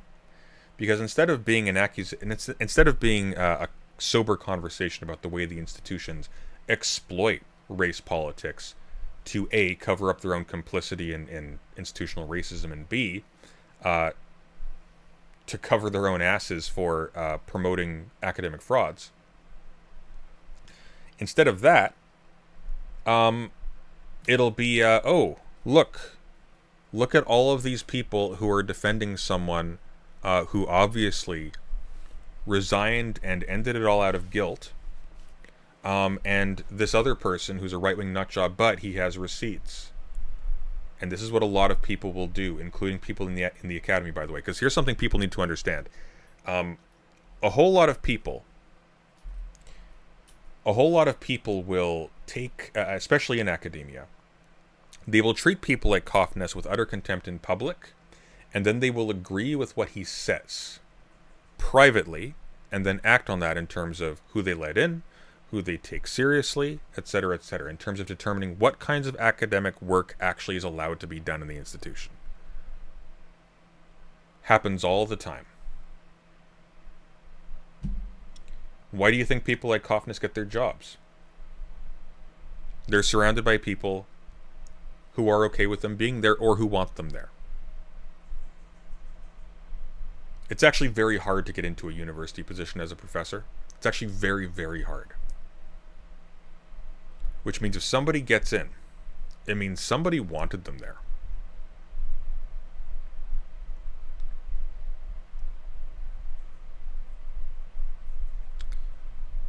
And you have a robust, you have a robust societal response to racism and prejudice when you have institutions that are doing solid work that puts the lie to right-wing fictions. When you water those down so that the only actual progressive element of the institutions is the mask they put on for media consumption, two things happen. One, the right-wing nutjobs end up gaining the trust of the population because they are already prejudiced against by the institutions, and the right-wing nutjobs have the receipts. And B, seeing this changing state of affairs, all the pretend progressives in the university system, all of the all of the pseudo progressives in the institutions, switch over to the right because they want to be one of the good ones. Because you can't be one of the good ones and be on the side of the institutions, but you can look like one of the good ones if the right has successfully, through your institution's complicity in an oligarchy based on fraud, if they have convinced the general population that they are more on the side of the people than the institutions are. It's a big problem. This is actually a genuinely big problem. I want to... He's going to just rely on the Middle East Eye article, isn't he? It's just going to be the Middle East Eye article. Let's see. Professor Jason Arday was hounded to... Let's see. Professor Jason Arday was hounded to death after a media campaign so intense, so vitriolic, so unrelenting, that it went beyond what you'd expect if he was, I don't know, a cabinet minister guilty of grave corruption or harm to others. I mean, he sent police after somebody who sent him some emails about his plagiarism. There was a public apology by the police over it. But he wasn't a cabinet minister. He was a university professor. Right. So what do university professors do? And the answer is people like Owen Jones don't care. But they should. Because university professors recommend students. Do you know how you get into a PhD or even into a master's program? You get letters. You get letters from professors. And those letters can change your life for the better in terms of, hey, this student got, okay grades, but they're actually phenomenal. They are brilliant. They are excellent. I highly recommend them. You will not regret this. Or they can be, this student got good grades, but... And you can destroy careers with a middling letter because that is code for bad student. Someone like Jason Arday, took up a position that made him a vulnerable point for attack by people who want to discredit the institution and upper education as a whole, and leftist politics as a whole. And B, while he was there, he had authority in that institution. You had someone who was a plagiarist and a fraud with authority over other students. which means a black student who challenged Arde would not be able to move up if they depended on a letter from Arde to get into another position.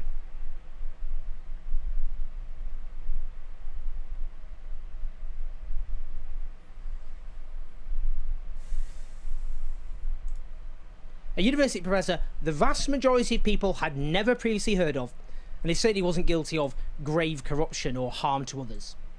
Now, according to an analysis by the media watchdog News Corp, 249 articles were published about Jason Arde. That's not a lot. I'm going to be honest with you. You have a big public spectacle about an activist who is engaged in plagiarism. That does not strike me as very many articles. I also notice that they are not distinguishing between kinds of articles. Like 229 articles over the course of 22 days when claims are changed and new claims are brought up and there's like multiple layers to the story. That's not a ton. That's not crazy. It's kind of what I would expect.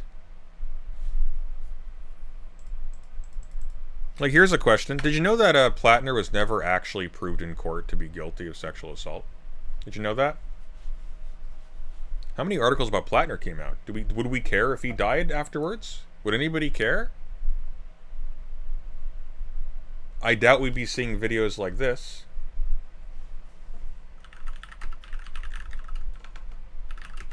How about the college admission scandals? Let's see. Famous plagiarism scandals in the 2020s. Let's keep it nearby.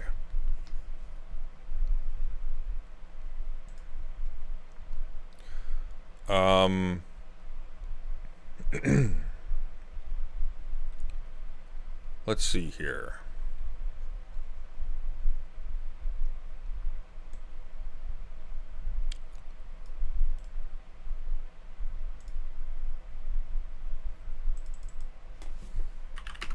How many articles exist about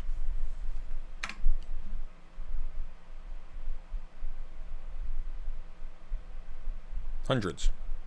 So there was a this is non-English too. There was Sandra Borcht and Ingvild Kjerkol. This is a famous plagiarism affair from 2024. There were hundreds of articles about it. There are still hundreds of articles about it.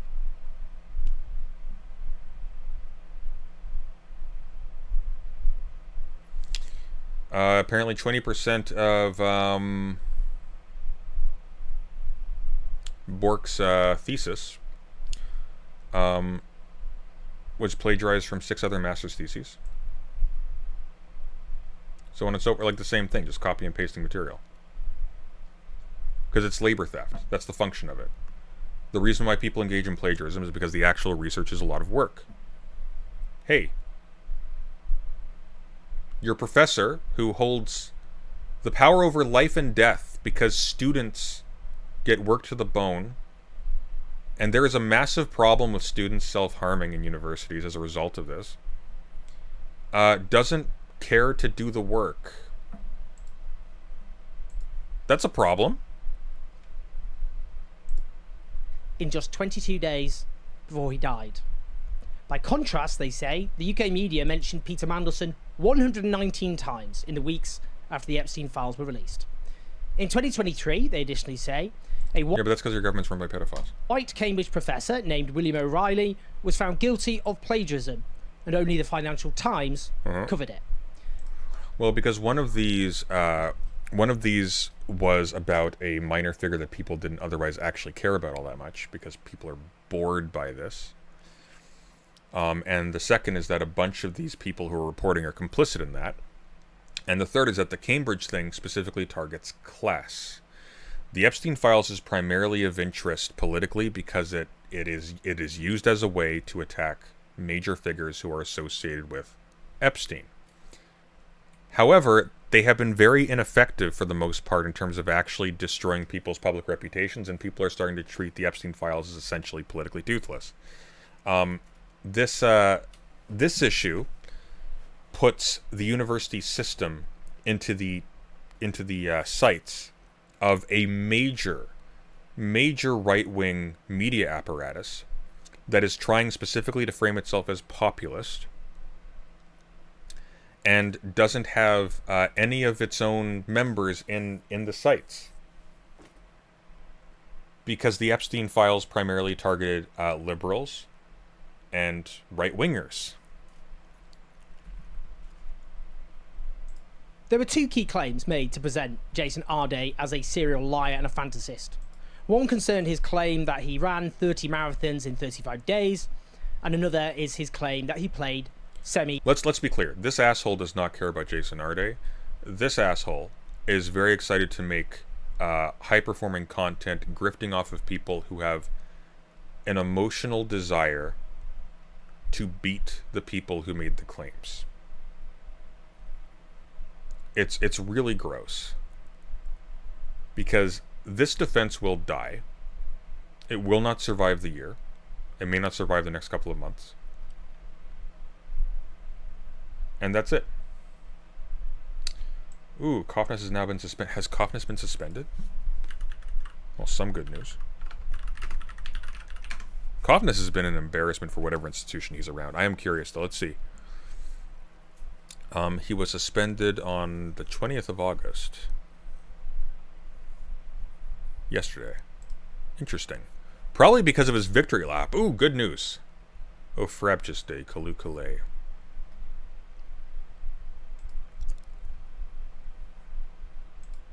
See, it's not all bad. Oh, what is that? That's the wrong one. I want this one. There we go. An academic who accused the late Cambridge professor Jason Arday of plagiarism has been suspended from his post at a Belgian university. Nathan Coughness, a self-identified self-defined race realist who argues genes play a non-trivial role in intelligence differences between racial groups, was among those to question Arday's work and achievements. This prompted a weeks-long plagiarism row prior to his death on 14th of August. Whoever wrote this is terrible. This sounds like Coughness died. Coughness said he was under investigation by Ghent University for discriminating against Arday. That's strange. Why against Arday? How about the fact that he's an open racist who says that black people wouldn't be in a meritocratic university? Why Arday specific? What the fuck is this? The university said a staff member had been notified of a preliminary disciplinary investigation and suspended as a precaution. In a statement regarding Arday's death, its rector, Peter de Sutter, and vice-rector Herwig Reinert, who sounds like a Harry Potter owl, said they took recent public statements made by a postdoctoral researcher at Ghent University regarding this matter very seriously and had taken appropriate action. They said the university stood for respect for human dignity and opposes discrimination, hatred, and racism. Why did you hire this guy then? Why was he still there? You see what I'm saying here? It's like all of this is virtue signaling.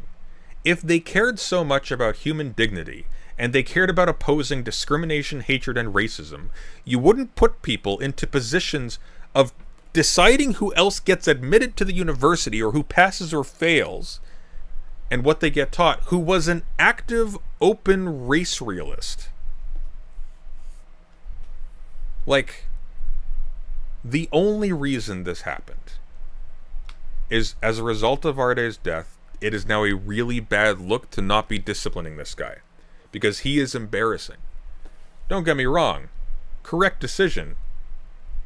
Years ago. Right now, too late.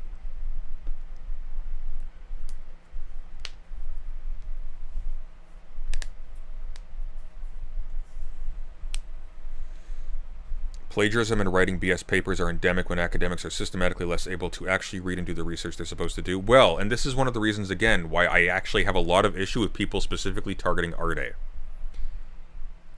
Conditions of upward mobility involve, for example, education. The educational system has largely been sabotaged.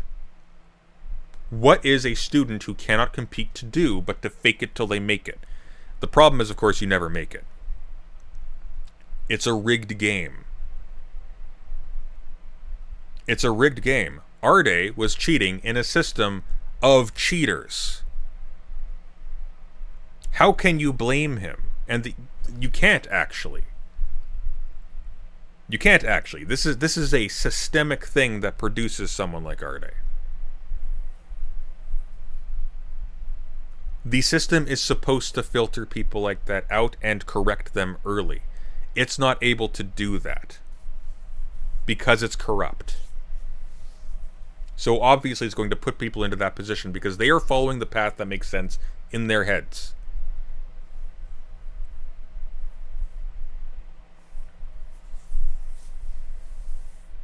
It's insane.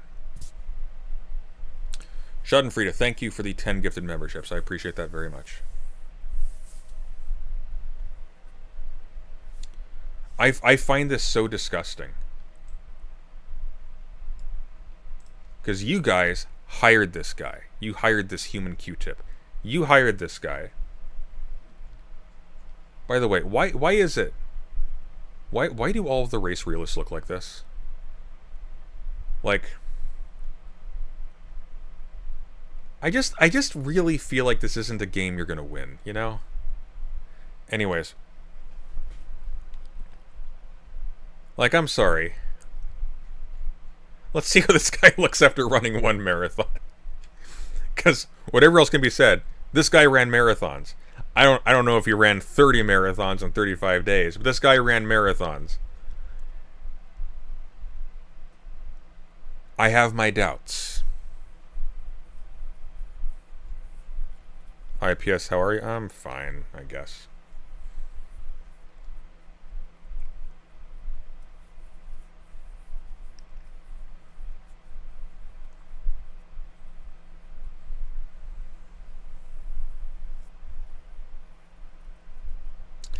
And it's like, and here's the worst part of it too. So there's an Unheard article. I don't like Unheard generally.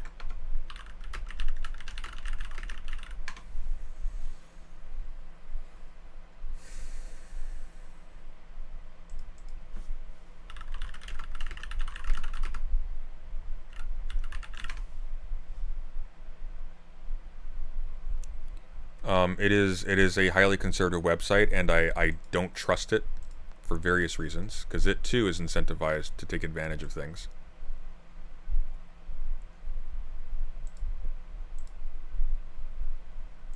But there's an Unheard article. I'm going to show you the kind of thing that happens as a result of this.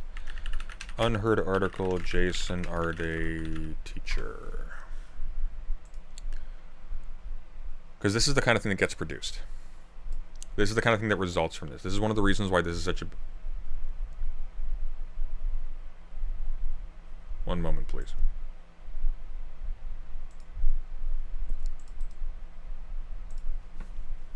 No, I think not.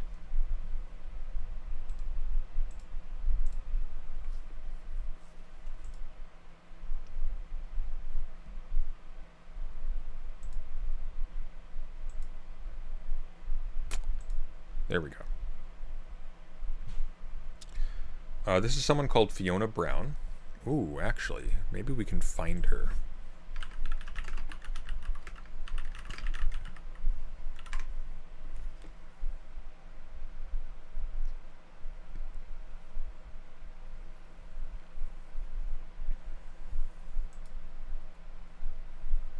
Oh yeah, she's doing the rounds. Ooh, this article's gone. I like that. I like articles that are gone. Ooh, has she been outed as a fraud too? Oh, I hope so. I hope so. That would be funny. That would be funny. Why would the Telegraph remove this article? Why would they? Oh, this is so typical, isn't it? This is how it feeds into everything else that's been going on too. It's nuts. Anyways. Already accused student of white privilege after she questioned Mark. Former Cambridge professor allegedly implied that Roehampton student was racist after a low essay score. That claim... Sorry, so Arde is alleged to have implied that the student was racist after she complained about a low essay score.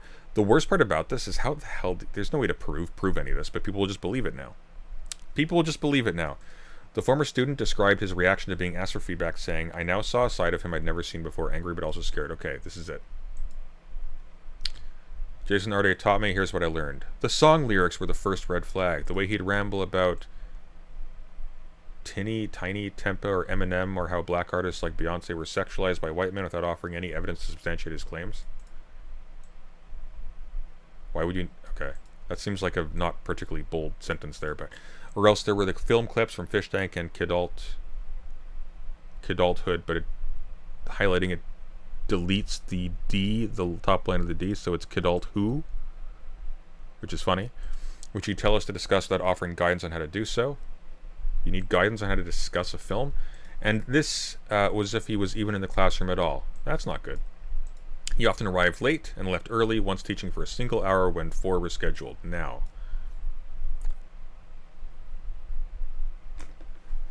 there's a lot to unpack here.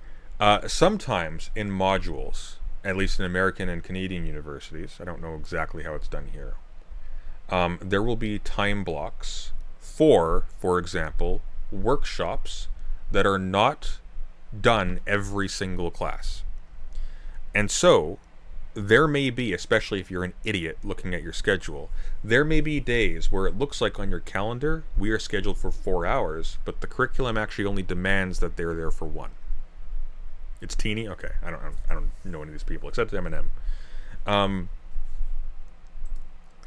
4 hours is a long time to teach, by the way. That is a long class. That sounds like a seminar.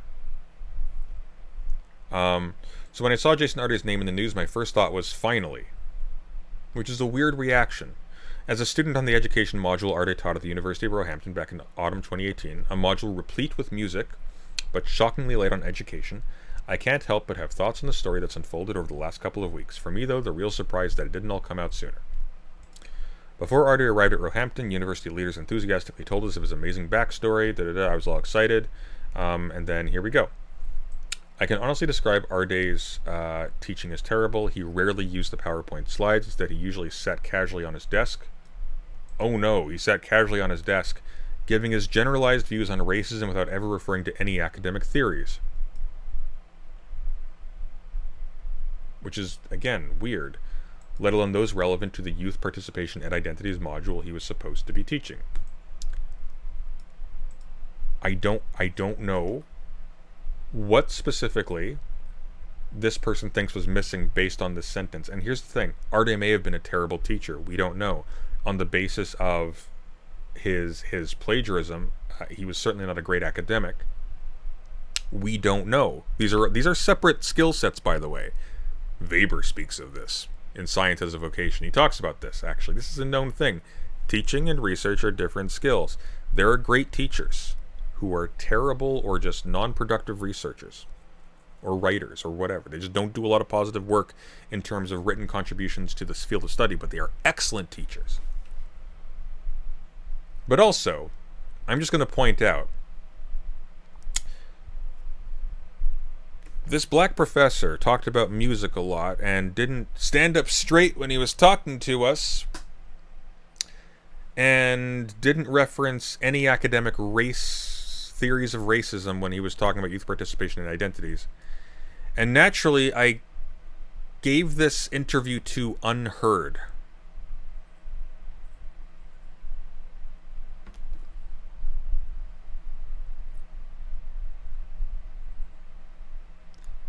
You see the contradiction or the strangeness of this. But this is the crux. But even more than his lectures, what really disappointed me was how Arday failed his students. Roehampton is a very diverse university, both in terms of racial background and neurodiversity, and takes inclusion seriously. More than 2/3 of the class were either black or from other non-white backgrounds, most were women, and most had come straight from sixth form as the first member of their families to attend university. At first, my classmates were charmed by Arday's cheerful attitude and inspirational stories. To start with, too, they were interested in his claims that white people were guilty of every kind of prejudice. Which are not claims. This is so weird. Yet, as the module progressed, and he failed to turn up for yet another class, that's bad, things began to change. It gradually dawned on us that we were learning nothing of substance. Who is us? Who's us? You're one person. Who's us? When it came to our assessment, Arday recommended we answer one of the 2 essay questions. There were 4 options that mentioned ethnicity. This, after all, was the only thing he talked to us about. I remember one young black female student coming to me in the library as we began to draft our essays and saying, "This is a very weird way, by the way, to describe a classmate." I remember one young black female student coming to me in the library as we began to draft our essays and saying, "I don't know what to do. I've read my notes and there's nothing there I can use." I've read my notes. This is not Arday's material. This is one student's notes. This is one student's notes. And it's full of bullshit like this. It's completely unverifiable that demands so much more explanation than is being given to justify it as a statement of truth, or even a meaningful statement regardless of its truth. But here, in the end, Arde gave me 70% for my essay. That sounds good, except that my average for the year was 75%, meaning my overall result was dragged down. But here's the part this student is missing out on, or is not highlighting. 75% isn't good either. 75%, in fact, is bad. 75% gives you a good amount of buffering if you're worried about not passing the course. But 75% is not competitive at all. If you're trying to get into a position, 75 is terrible. The people who are competing for these very, very few positions in academia, very few, are all scoring A+. You are running against people who are getting 90s, high 90s, across the board. If you're getting 75% across the board and complaining that a 70% brought you down, I'm sorry. I'm sorry.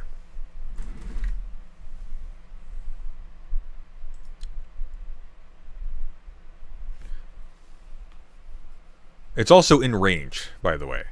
But particularly as Arde had given my work no feedback. I wonder, can we see this essay? I want to see this essay. Can we see it? I wonder.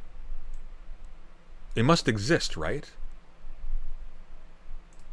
It must exist. Can we see this essay? I want to read it now. Now I am curious. Fiona Brown essay. I want to see the essay.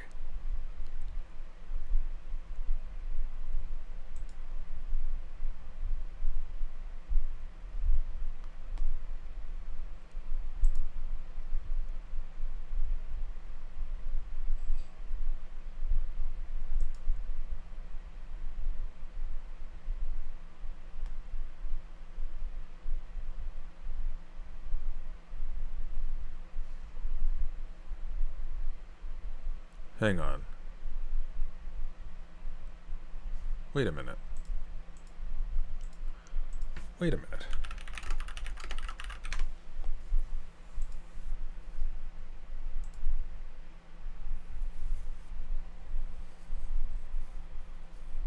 Oh, Fiona Brown is a pseudonym. This may have not been written by a student at all. I love it. I love it. I love it.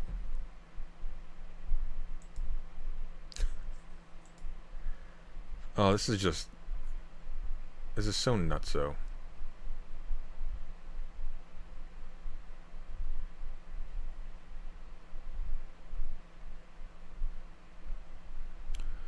Anyways, this is the claim. Particularly as Arde had given my work no feedback, I asked for a meeting at Roehampton, marking as blind so he wouldn't have known who'd written which essay. In our meeting, I explained that 70% was a low mark for me and asked him to provide feedback. Suddenly, his friendly, confident demeanor changed. I now saw a side of him I'd never seen before. Angry but also scared, Arde implied that I was racist, and said that the only reason I wasn't happy with 70% was due to my white privilege, quote-unquote. He was clearly upset at being questioned, and I ended the meeting as quickly as possible. This is what this person expects us to believe. Hey, Professor Arde, can you give me some feedback on my paper? Oh, that's racist. And then she leaves. and didn't follow up. Didn't follow up with anybody.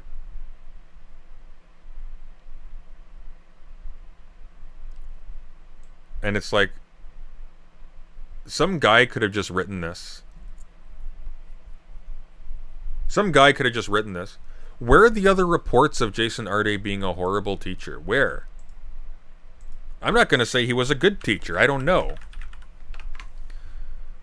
But because of all of this being held open, because of the media frenzy about it, from leftists, not just rightists, by the way, we expect them to be predatory on this. Because this is happening by progressives, all this stuff is now going to be treated as like, this is a thing we can now pay attention to. Arde now becomes the field. This is now where the battle is played out. And it is not to our advantage, but they don't care because they're making money off the clicks. Because I got some bad news for you guys. The same capitalist system that funds the media frenzy attacking Arde also funds the media frenzy playing into the defense of Arde.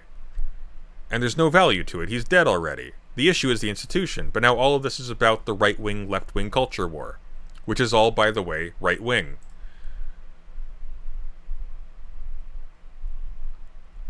Ugh. The accursed share at play.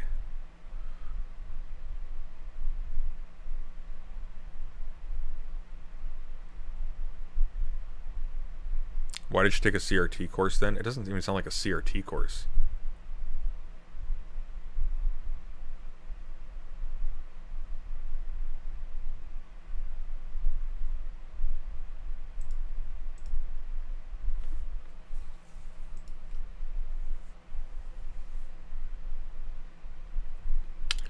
Schadenfrieda, thank you for the 10 gifted memberships. Appreciate it. Or is that from earlier? Oh, it might have been from earlier. YouTube chat is really messed up right now.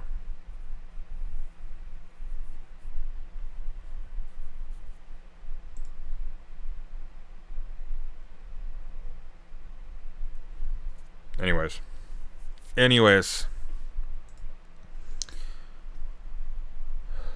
Let's see this Owen Jones thing quickly. And let's wrap it up. Professional football. These claims were ridiculed and attacked extensively across the media. Toby Young in The Spectator used the marathons as a central example in his article on the 31st of July, headlined, "Professor Arde is the gift that keeps on giving." He used this particular example, running marathons, to call him an... What do you think of tools like Notebook LM? I'm actually, to be honest with you, not familiar. Notebook LM. And thank you for the membership, by the way. You mean Gemini Notebook? Yeah, Gemini Notebook. AI researcher and thinking part. I don't know. It depends. Like I don't have an issue. Like I have issues with AI on multiple fronts here. So the first, obviously, is at the logistics level. The environmental and social damage that is being done in terms of building the data centers and the forced implementation of it into all aspects of economic life. I don't like that. Leaving that aside, AI as basically a beefed up search engine and note-taking tool is fine, provided that you are also doing the work so that you are able to judge what it outputs and make use of it appropriately. If people are using it, and I have no doubt that they are, in order to skip the labor of actually doing academic work, they are not becoming trained academics in the process, and so I would prefer if they didn't use it at all. And I feel like the temptation would be very great for a lot of people, and I would rather it just not be used in academics. But like in theory, could you use it responsibly? Yeah, of course. Ali G-like character. Giles Corrin in The Times said the claims took Arde into genuine playground territory, comparing it to a school friend who claimed his dentist father had been on the first moon landing, before saying it becomes difficult to tell where Arde's truth ends and bullshit begins. Tom Slater for Spiked, in a piece headlined "The Not-So-Talented Mr. Arde," described him as a plagiarist, a fabulist, an authoritarian, as well as a DEI princeling. He actually called the cops on somebody asking him an email about the plagiarism scandal. I think that's fairly authoritarian. Like, I can't stress this enough. This is not just a guy who was targeted. This is a guy who used institutional power that he had, that he shouldn't have had, in order to target other people trying to hold him accountable. And so basically what we have here is a defense of the institutions, and by default, a defense of the police. It's ridiculous. Mocking the marathon claims as part of a cascade of bullshit, as he puts it. Well, new analysis by the brilliant journalist Imran Mullah at Middle East Eye. Fucking hell. It is Middle East. He's just using the Middle East Eye article. I can't stress enough how stupid this article is. It literally argues, in all seriousness, that the net worth of the charities he worked for is an argument for his claims of making millions of pounds for them. It's mind-bogglingly dumb. Just, like, come on. Come on. Ugh. Alright, we don't need to see any more of this. Owen Jones is useless, by the way. Absolutely useless.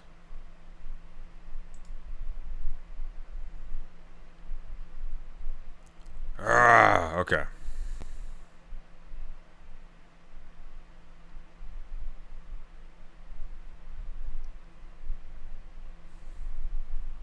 Owen is just awful. When people say Owen is establishment in certain respects, they're not wrong. He's so plugged into the left-coded media. Left-coded is the way to put it. He is not left-wing. He has found a niche in terms of marketing himself.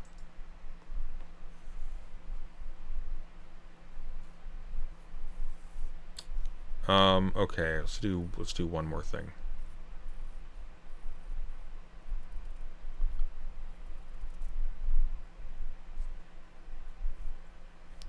AI detection is destroying writers. I like this actually.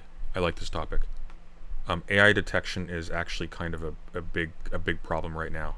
Just sort of on this thread of plagiarism being a serious thing.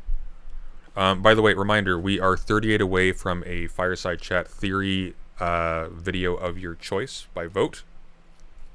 If you want to contribute to that, put the word theory into your super chat. If we get to $100 in theory, we're at 62 now.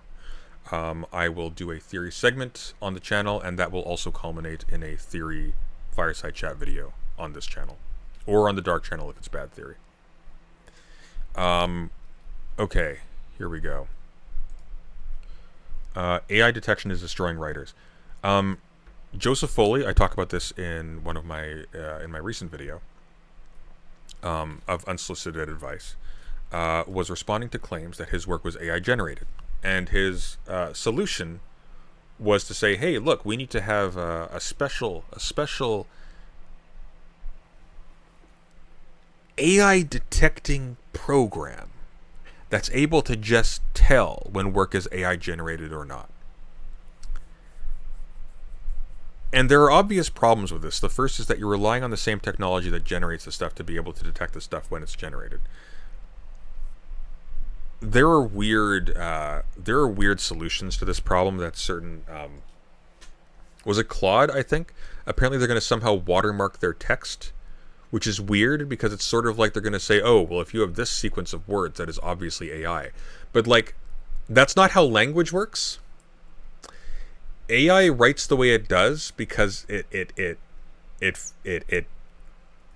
uses as a reference point actual human writing that it has been trained off of. And moreover, as AI writing and AI generated material starts to saturate the culture, our writing will start to imitate it because that will be what we are reading. I can talk through how the watermarking works. Sure, Colin.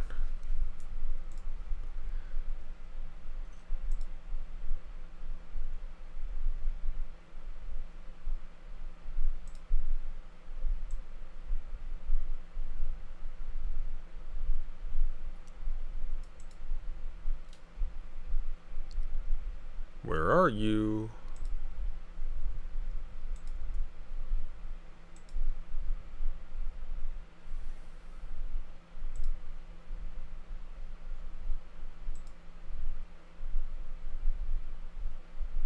Hello? Okay, I won't sit in the other room waiting for the thing. I looked in the other room. I couldn't find you. Which room were you in? The waiting room for Colin. I assumed that was the waiting room for Colin. Is your name Colin Brooks? Exactly. Sorry, go on. So the watermarking thing, I did a bit on my stream about it.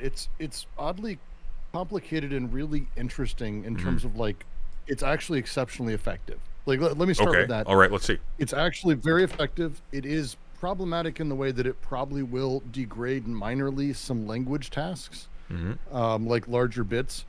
But the way it basically works is they divide effectively. This is I'm oversimplifying a bit, but they're basically divide. They put every word or token on the red team or the blue team, Okay. and then you get an output, and then they run that thing. And if all of the words are on the blue team, then the odds it wasn't made by AI is like lottery level lightning striking 6 times, kind of insane. Now, it only works over larger swaths of text. It is not a thing that a sentence, there's no detection method for that. It's not you can rewrite some of it, and it would only then shift the probability. So like if I went through and I just added every other word, it would shift the probability. But again, probability being more than 50% that it kind of points that direction. It's actually kind of How do they determine the likelihood though? Because there's going to be a lot of inputs to that don't have to do with just the properties of how many different words there are, et cetera, et cetera. Like there's going to be, you know what I mean? Like how do they do that? How do they calculate the likelihood that this thing is? It's literally that they have words on the red team and words on the blue team. You take something that's 5 paragraphs long, and if the words on the blue team are all that's there, it's obvious it was created by AI. But I don't understand. How do you determine? Every single Okay. word that comes out of an AI, every Right. single word is Yes. probability based. Right. And so if you just think that you're rolling like a 10,000 sided die, because words, there's a lot of ways to write sentences. And so, like, again, it's why one sentence isn't a thing that it can really detect. It's not. Doesn't. Well, really this is work why like I'm that. confused at the level of words. Like if it was like sentences or sentence fragments are on the red team or the blue team, that'd be one thing. But individual words? Yes. And it's only certain words, and they're the ones who own the key for that, so they know which words are which. Maybe I'm stupid. This doesn't make sense to me. How would that tell you anything? Because the odds of being all in that one side Right. are exceptionally remote. Okay, but what does that mean though? Because like, so let's say like I'm sending you a lovely link Okay. where a very smart person kind of goes through it as a basic thing. But the big things to sort of note on it is it isn't, and I'm just going to kind of read lightly. It's not hiding anything in the text. It doesn't do anything to the letters. It's Right. shaping Yeah, no, what of course. words a model picks at each step, using a secret key that turns random tokens into a specific checkable pattern. Because since it is random, if it doesn't actually have randomness in what was selected, it's clear it was made by Project X or whatever.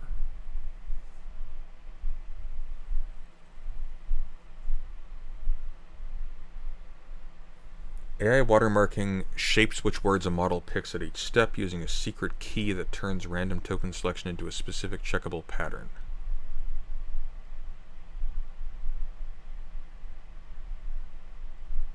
If you scroll down to how context hash watermarking works, it's a very good explanation that uses how synth ID works, which is the same thing. Synth ID, which if you don't know, is like Google's and OpenAI's system for, hey, this image was made by synth ID or by Gemini. It's very crisp, and it works, and it's incredibly certain. Because again, the odds are like insane. I don't like this language of odds without understanding what the actual parameters are. The actual mechanism is easiest to see through Gemini and Synth ID, the clearest public example available. A language model doesn't pick one exact word. At every step, it scores a set of plausible candidates and normally samples from among the strongest ones with some randomness controlled by temperature. This is how they check. This is how chess.com gauges for cheaters, by the way. Synth ID changes how that sampling happens. No.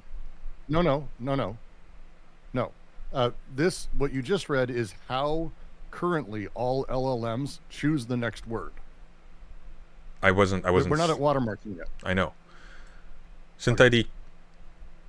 Synth ID changes how that sampling happens. At each generation step, the model provider holds a secret 256-bit key. That key gets combined with the preceding tokens and run through a hash function, and the hash output deterministically splits the vocabulary into a green list and a red list. Instead of sampling freely across all its top candidates, the model gets nudged toward whichever of those candidates fall in the green list. Do this at every step across a long enough passage, and the text ends up containing more green list tokens than chance alone would ever produce. A pattern invisible to a reader but recoverable by anyone holding the same key.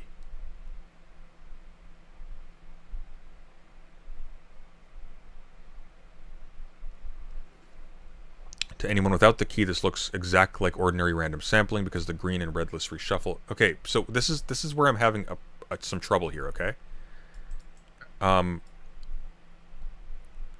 There are rules and conventions to how we write sentences, how we structure paragraphs, how we make them flow, the rhythm, etc. at every single level. This is one of the reasons why, for example, people can detect stuff like corporate speak, because it is generic to the point of obviousness, right?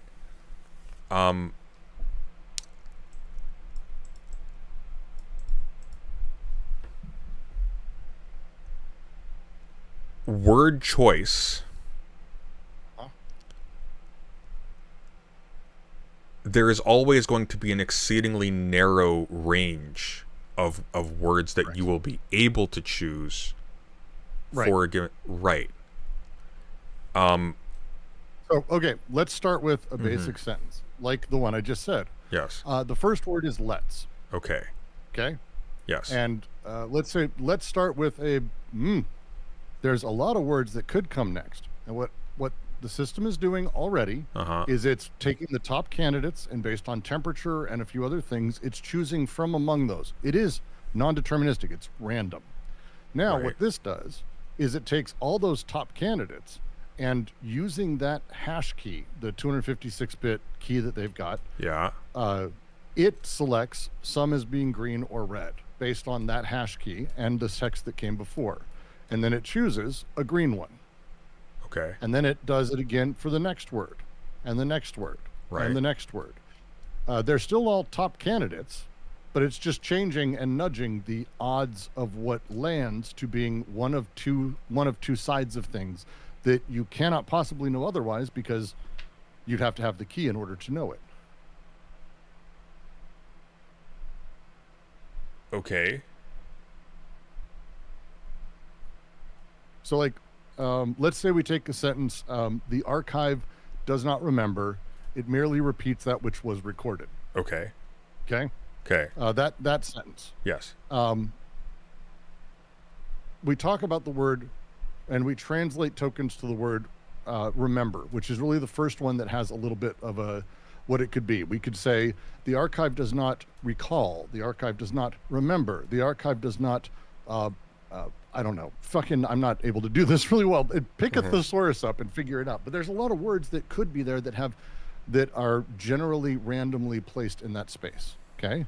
So that choice. I don't think there's actually that many words for that one. So I think maybe I've made a bad example, but continue. But no, because here's the thing. Yeah. The word remember is also randomly chosen. So it could be that it's picking. Because again, it's not trying to make sense. The problem with us doing this is we're presuming, because when we talk, we have sense, but the archive does not have a brain. Could be the next grouping of words. Like the archive does not think. The archive does not read. Right. Like, again, there's no sense to be made. We're adding sense to it and restricting it. So you're talking about literally 500 billion fucking possible things that could be there.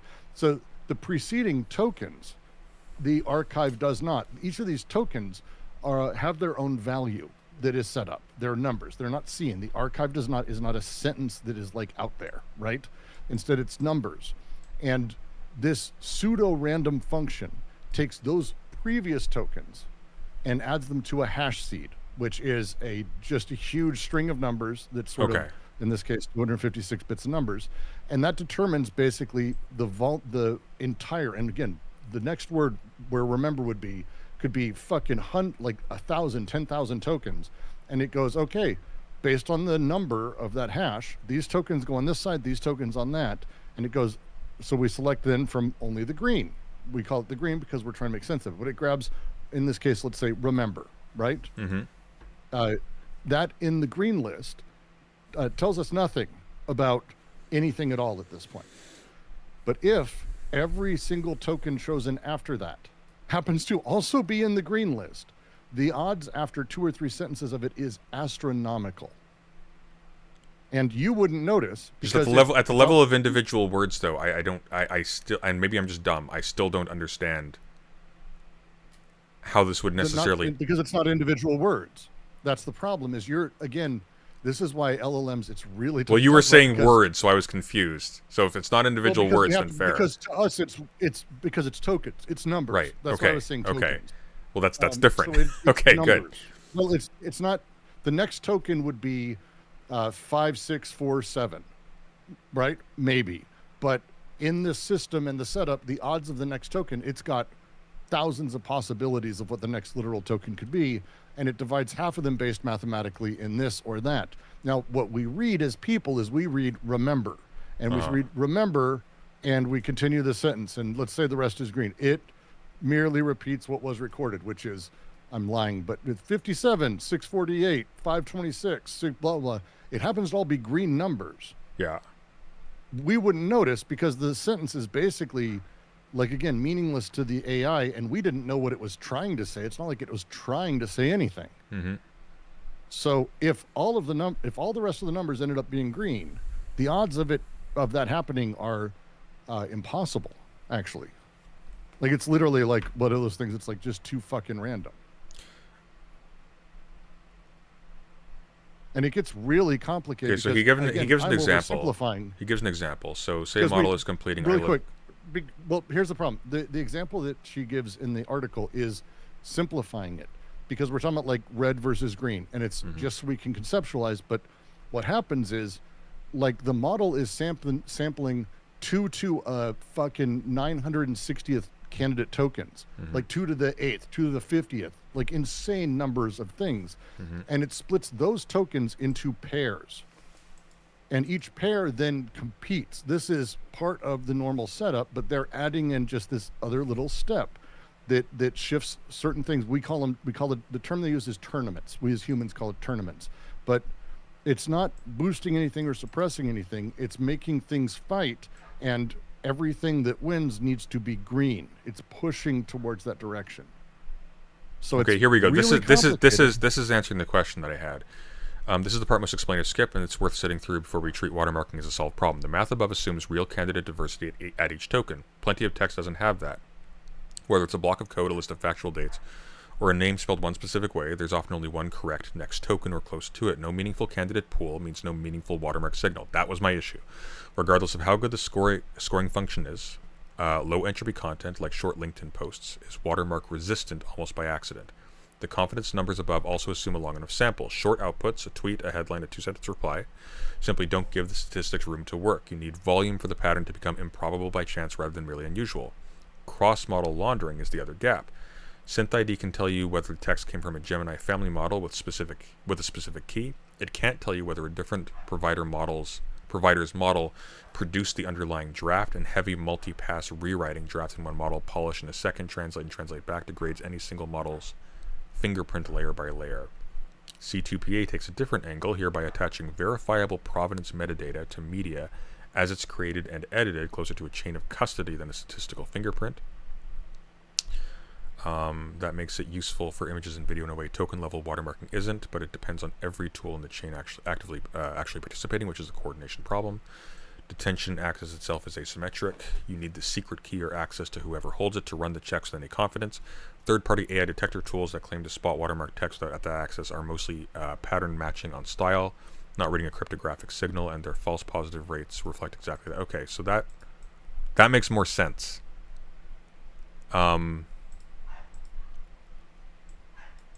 Right.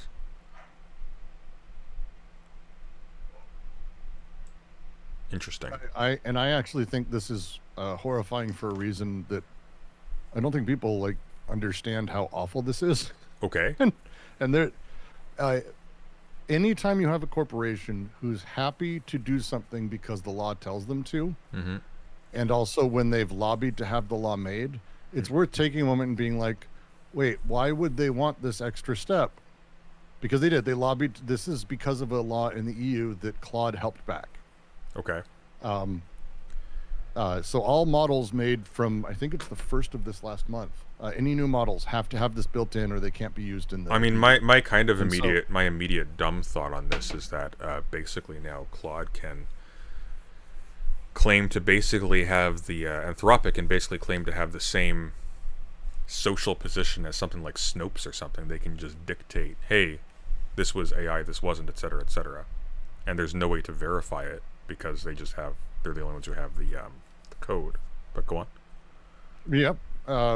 The second step of... we'll do steps of capitalist horror. Okay. The second step of capitalist horror is that they don't have that publicly available and you can pay for that service. Mm-hmm. Which is Mercenary possible, truth, and I think and then the worst is all users now have to pay for a tier where they're allowed to have license to the content that it outputs, and they're not allowed to use it otherwise.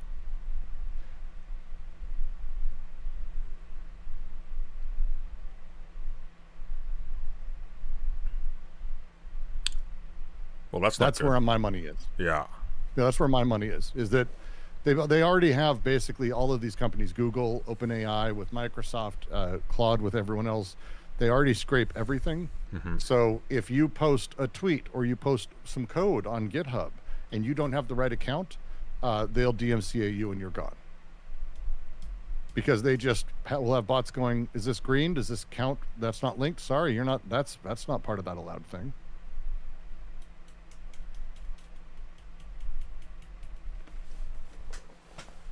So I think that's where this is heading. Is we're actually somehow coming back around, as we always do, where copyright is violated beyond words by the giant companies, and then they find a way to maintain and retain ownership themselves.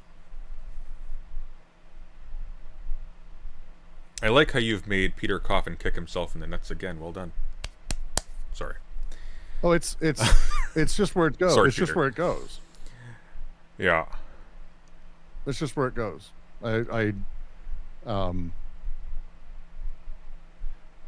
They are seeing, because there's a lot of things happening at once. Yeah. Quinn is a new model. So in the group, when people talk about this inside, like I don't want to say I'm like an AI person, but I love technology. The term often uses frontier model. Frontier model is called that because they spend ungodly amounts of money to stay literally at the cutting edge of what these things can do. So frontier models are going to be Claude. It's going to be, I mean, I don't even know if we consider Grok one, but it would be up there. Frontier models cost a fuck ton. And they're starting to see diminishing returns unless they bump them with insane hardware behind them again. And so like Fable, which is genuinely an impressive frontier model, it's Claude's latest, but also their super secret one that you have to pay a shit ton of money to get. Those are amazing because the hardware that is running them is genuinely ruining the ability for it to be profitable. So it's only the extreme high end who are going to have access to those frontier models, and that cost structure is going to basically price out anyone like me, you, or normal people.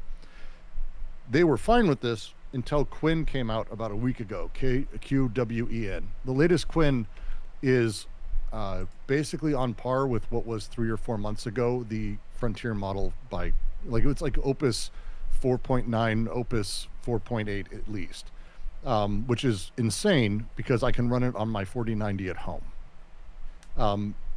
The change that's happening is the everyday stuff that people actually want to use these for. Like for me, it's I'm having trouble in DaVinci. Please write me a script to do X, Y, and Z.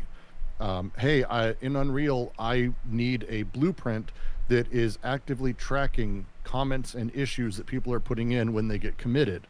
And so it does that, and you actually have these incredibly useful things. This stuff is going to start being done by what I would call edge models, because it's edge compute. It's the edge of the network, your machine, whatever's here. I think that's going to be the push. And they're seeing that. So they're trying to figure out how they're able to generate money. And it's extremely high-end users and cybersecurity firms that are going to be paying for Mistral, whatever the fuck they're calling it next week, like the big, crazy, powerful shit. And the open source stuff is going to just start eating their lunch. And this is a way for them to drive profit Because if something's made with Claude and you don't have a license to it, which just saying that out loud makes me want to vomit violent blood everywhere. That's a fucking real thing we can be discussing. I think that's where they're thinking their profit's going to lie.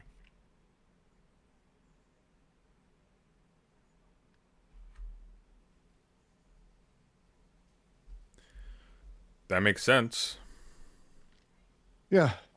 I don't like that it makes sense. Because if it makes sense, that means all of what this they're works, doing. All of this works in their favor because basically the law means that they had to put together, and again, because of this, they're able to like basically yell at people, well, you need to let us do X, Y, and Z. You need to give us tax breaks. If you're going to make us there, this is why they write the laws the way they do. But this is stopping corporophagia, shit eating, where AIs digest their own excrement. Because now Claude, when it sees it can tell. Extra code, it'll go, oh yeah, no, this is us. But even if it's not completely it, they want to ingest that because it means someone has edited it to sound better or to be different. So it's fine to ingest at that point. All of this is 100% in the favor of the large corporations in every single way. And it's really interesting to watch.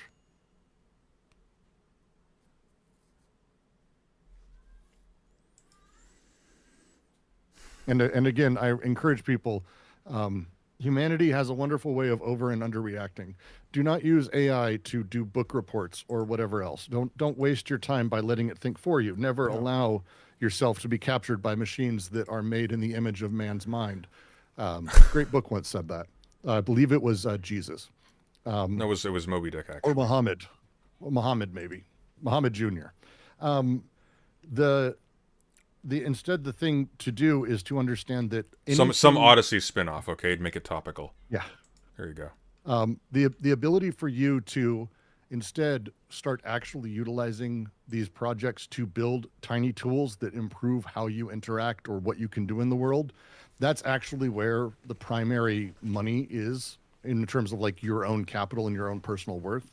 The amount of time for you to, hey, I've had this issue with my computer.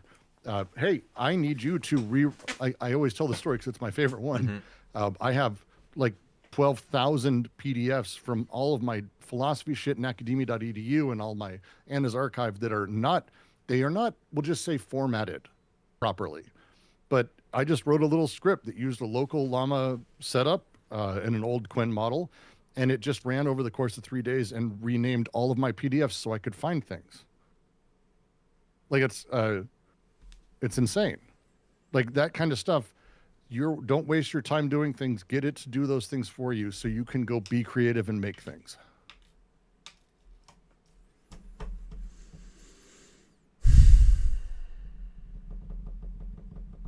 So, well, thank you for that. Sorry for the ramble. You're good. Just the AI thing is fascinating right now because we're watching a lot of finance issues. Hey, and a lot of, things coming together all at once in a way that's pretty extraordinary. You know, Peter Thiel's, we don't get to see very often. Guess who's in my city right now? I don't know. Thiel's jet landed this week, apparently. Oh, okay. It's a black Gulfstream. That's racist. I'm look, man. I'm just telling you the facts here, okay?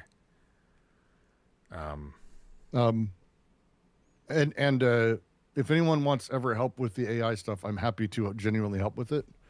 We're going to see a very strange thing over the next year as hardware and AI and the money behind it all. Like again, it's going to be a nuclear moment for the economy, and with Trump in power and with all these idiots, it's going to be a very bad 6 to 9 months.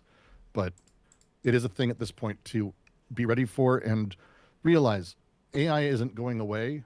It's just not what they're telling you it is. Yeah, pretty much.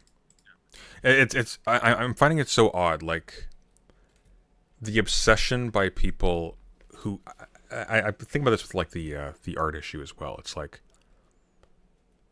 the kind of art that AI is competing with is not the kind of art you want saturating the market anyways if your concern is with any kind of authentic creation that is not strictly motivated by profit to fill like a pre-existing niche as, again, like it's just slop already.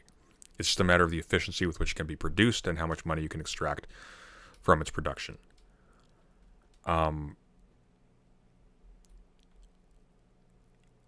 People are talking about like abstaining from AI use categorically as somehow even on the table, while simultaneously doing nothing material to push back against its use. And it's so performative and bizarre because it's so patently unserious. Your use of the word abstain is the correct one, I think, because I equate it to the priests who abstain from sex and are so proud of themselves when it does, like, that does nothing to stop sex in the rest of the world. You're just simply removing yourself from what could be something interesting and could be stuff that makes your world more complex and wonderful. Like literally, abstinence is the way to talk about it. It's the priest mentality. It's the bad conscience, resentment, all that shit beyond words. And again, it's very frustrating. I made a joke on my stream the other day that I should just like literally put in one of like take Philosophy Tube or take Mophead or any of these other fucking idiots and take their subject and put it into fucking Claude and actually, as someone who's not an idiot, say, nope, that's not right. That's not how you should think. Like critique it, make it do an essay and then put it up. I did a junior run of it. It's really easy. And it turns out it's actually better content than anything Philosophy Tube's fucking done, because we're not setting the bar very high, though, to be fair. No, but the thing is, like, AI is often used by people, and the reason it's slop is because it's used by people who know less than things. Yes. And so they're letting the AI order it around. And the moment you flip that around, it's like, well, actually, no, I know more about this. Yeah. And you don't let it, like, because it'll steamroll you. Well, this is the worst. This is the worst part too. Like, yeah, like the issue, like for example, and this is what made me so sickeningly mad when I was reading that Jason Foley article. I keep saying Joseph Foley. Fuck, whatever his name is. I'm gonna call him Unsolicited R Day next. His solution to the AI writing problem was, hey guys, look.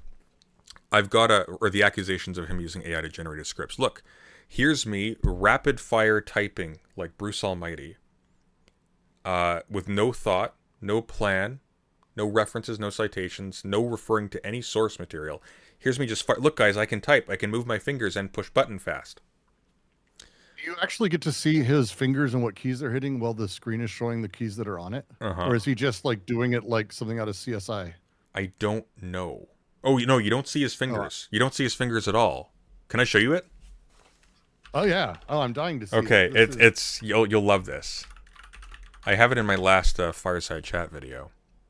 That's hilarious. I'll share the screen in a second. Let me pop it up here. Boom, boom, boom, boom, boom, boom, boom, boom, boom. Okay. It is actually so funny. My tentative solution to the AI writing problem. Can you see this? Get off my screen. Oh my god. Okay. So look. So how do we tell organic writing from AI writing? I also write everything in Google Docs originally because I did not want to pay for word processing programs. This is pretty easy to demonstrate that he writes out everything he does. Here is the script to a video I wrote a while ago on The Great Gatsby, obviously sped up a lot. Ready for it? Yeah. Yeah, this is revision history. That's not... That's... But watch it.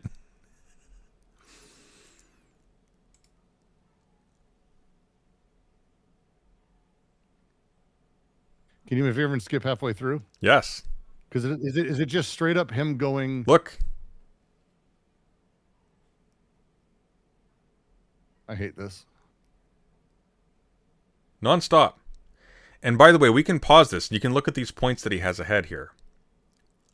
Jordan surrounds herself with slow people so that she knows she will not be found out. Mention the golfing cheat scandal. Bring in Gatsby's hope. Maybe the Nietzsche aphorism about hope.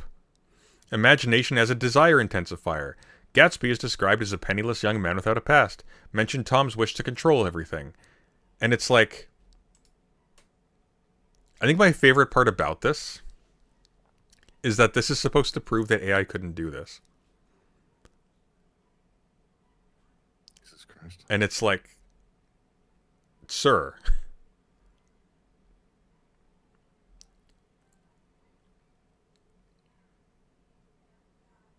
So there we go. Big delete. That was nice.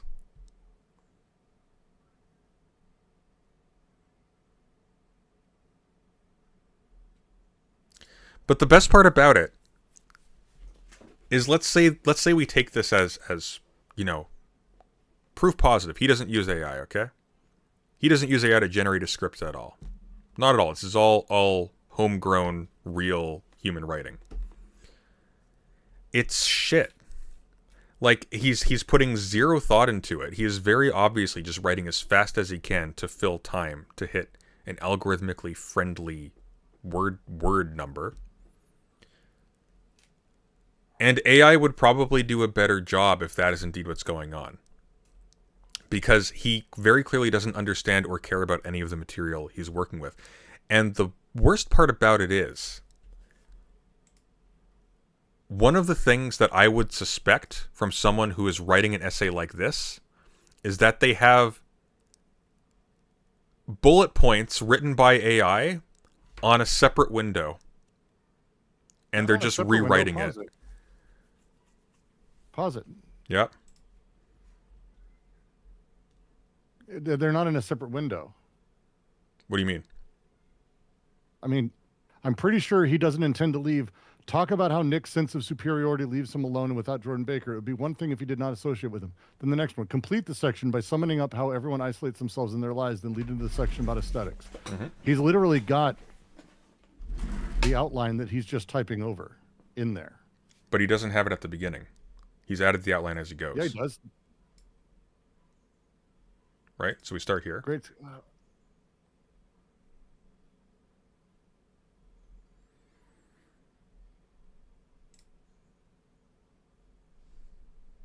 The outline doesn't appear for a while. It builds up as he goes. Right?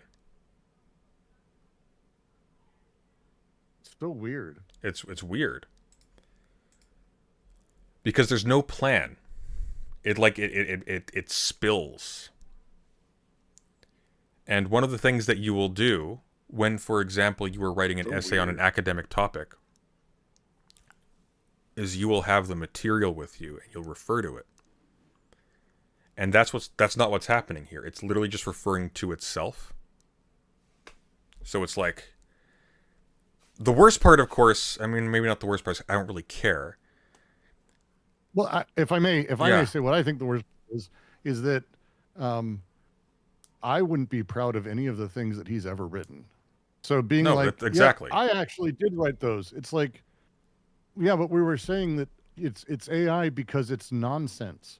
No, I'm proud. I write the nonsense myself. Is fucking well. That's what I was going to say. That's what I was going to say. The worst part about this is basically now people are like, look, guys, we did it. He proved it's all real garbage. And it's like, he's a garbage machine. You thought it was a machine he was using. Like, imagine this defense. Hey, guys, yeah, I use AI. And as a result, because I am an expert in Nietzsche, for example, I can verify this. My work is really good. I get everything right. I am giving you, like, actual educational stuff. And I use AI to make sure it's good. And then I have the expertise, because I've read all of this stuff myself, to go through and go like, oh, yeah, it caught me in a mistake there. I misremembered this. It got this right. Da-da-da-da-da. That would be a good argument. That'd be a really good argument defending his material.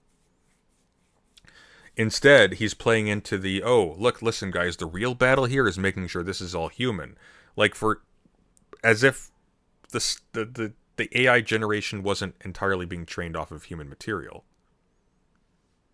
Right? Like, it is all human. It's not creating stuff that's truly new. It's synthesizing material with a massive amount of efficiency, but it's not making anything new. No, it's capitalism. Yeah.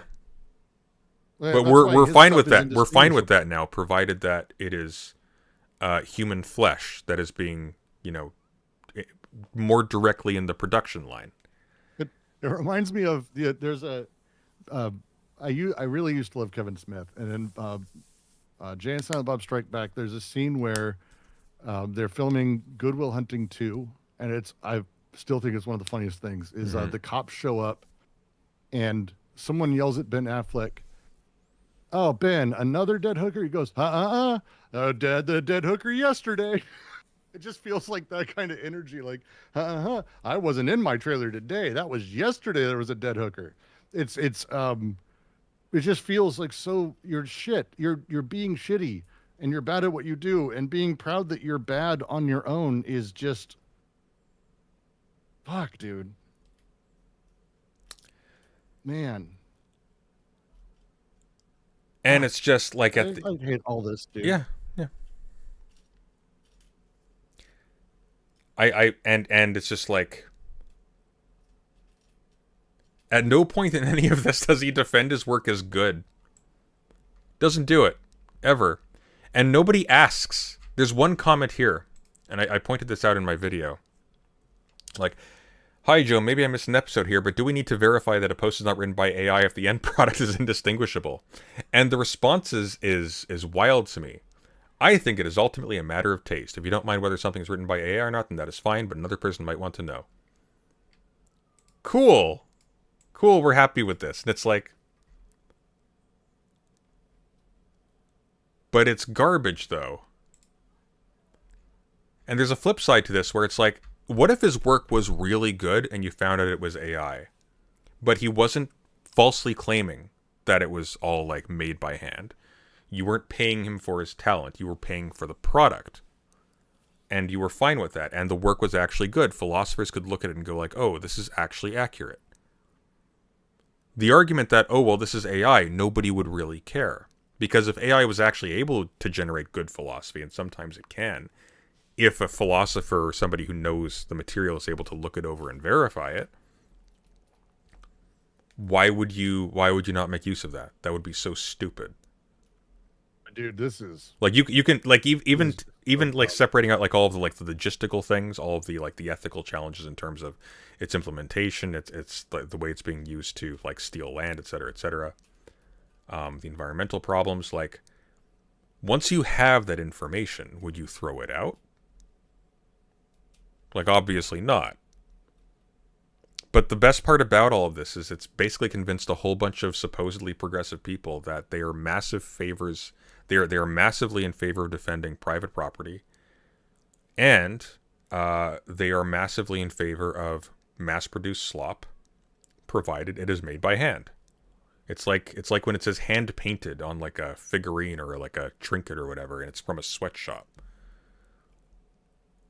Like the image of hand painted, you think of like old master carver in his house whittling something, and it's like, no, it's a sweatshop. There's a bunch of kids with crude knives going one part of it each time. Hand painted. ... Oh boy, I can't. This was hand painted. Did you know that? It's ridiculous. It just makes me mourn for like what social media has done to people. Have you seen it's going viral in conservative circles because they hate women. Oh no. But that one, the court case of the woman who killed her kids, and she's on trial. I heard about it. And how there's like this insane contingent of people who are like outside the trial or outside the courthouse with like pink shirts and holding up hearts and like bringing their kids. Like she deserves to be let go. And I'm just like, the sadness of how much we get buried into these tiny little bubbles, and we disappear inside of things that we don't even understand what we're doing, it's incredible. Like, we just end up in these tiny little corners of like information overload that's just wired to keep us coming back over and over. And it's like the Pokemon video games back in the day. I used to joke that they're enough to keep your brain occupied, but not enough to ever make you really tired. And like, that's where we are in our news cycles. Well, the worst part too is it gives people like a bit of a power high. They like people like being a part of things. This makes being a part of things really, really cheap and easy. And if you've ever talked to like a really enthusiastic consumer of like especially to be honest with you, left-wing slop politics channels, basically nonsentient. Like you cannot communicate with them. They can do literally nothing except share video and say, "Guy, really cool. This video changed my life." You can't talk. There's no room for communication. It's seagulls. No, there's no room. There's no room for discussing things or talking about any of it. There's no anyone being an actual person. Yeah. That's why I love the example of this woman, because I think, the reality of because I've had 2 kids, and I got to watch the hormonal roller coaster car wreck that is, like, Shulamith Firestone, basically, greatest feminist, said we will never find men and women equal until birth is made external. Like it's as long as women have to give birth, we're not equal, and fucking I buy that. And watching that, I think there's real discussion to be had about how we handle women around birth and how men are closed off to or not understanding what that's like. But also at the same time, the ability to with the caveat of cis men, obviously. Like this is Firestone. This is a different time. Right. No. Yeah, correct. And so it's like the ability for us to have real discussions and actually get people on a page where it's like, hey, these are real things that happen. People really go through shit. We should not be like celebrating her. She is not a hero, but the fact that this tiny corner of people are treating her as such instead of a representation of a broken mental health care system and a broken system of how we care about people, there's real discussions to be had. And instead it, like what you were talking about with earlier, Arde, I was gonna make that connection. It's the same thing. Poor guy who dies. It's like it's now left right. He was a plagiarist, therefore guilty. I hate this she too. did this, therefore guilty. And it's like, dude, seriously, he was a person. He had a life. He had children. He was someone's child. He grew up. He had friends. He had loved ones. He had a wife who's now a single mother, and it's like, on top of all of this, it's like, yeah, they're a person, etc., etc. The institutions that created and abandoned them are completely shielded from this, because now it's all about the accuser did a bad thing, the media did a bad thing, etc., etc. None of which are going to stop doing those things as a result, and the institution is going to continue on as it was with the people who made those decisions to put him into that position of vulnerability and spectacle. They're off the hook. Yeah. Yeah. And if you spend any time inside of any of these circles around her, it's why this is such an interesting case for me about like the social contagion of it. The people who I think would be the most receptive to having the discussion around mental health care and all that are also overrun with a huge number of people like, no, clearly it's her husband because I don't like how her husband looked, which is hilarious to me. But it becomes, again, the guilt and screaming about who's actually at fault and the damning of people rather than like just taking the thing for what it is and having the nuanced discussion. There is no room. And as there's no room in anything anymore, like this is where I just watch all of this. And again, I applaud AI for this, because this is what's going to it's going to end up moving so much faster, so much quicker. The amount of AI slop content, TikTok has passed 85% AI content. Did you know that? 85% of the content on TikTok is AI, which is fucking insane to me.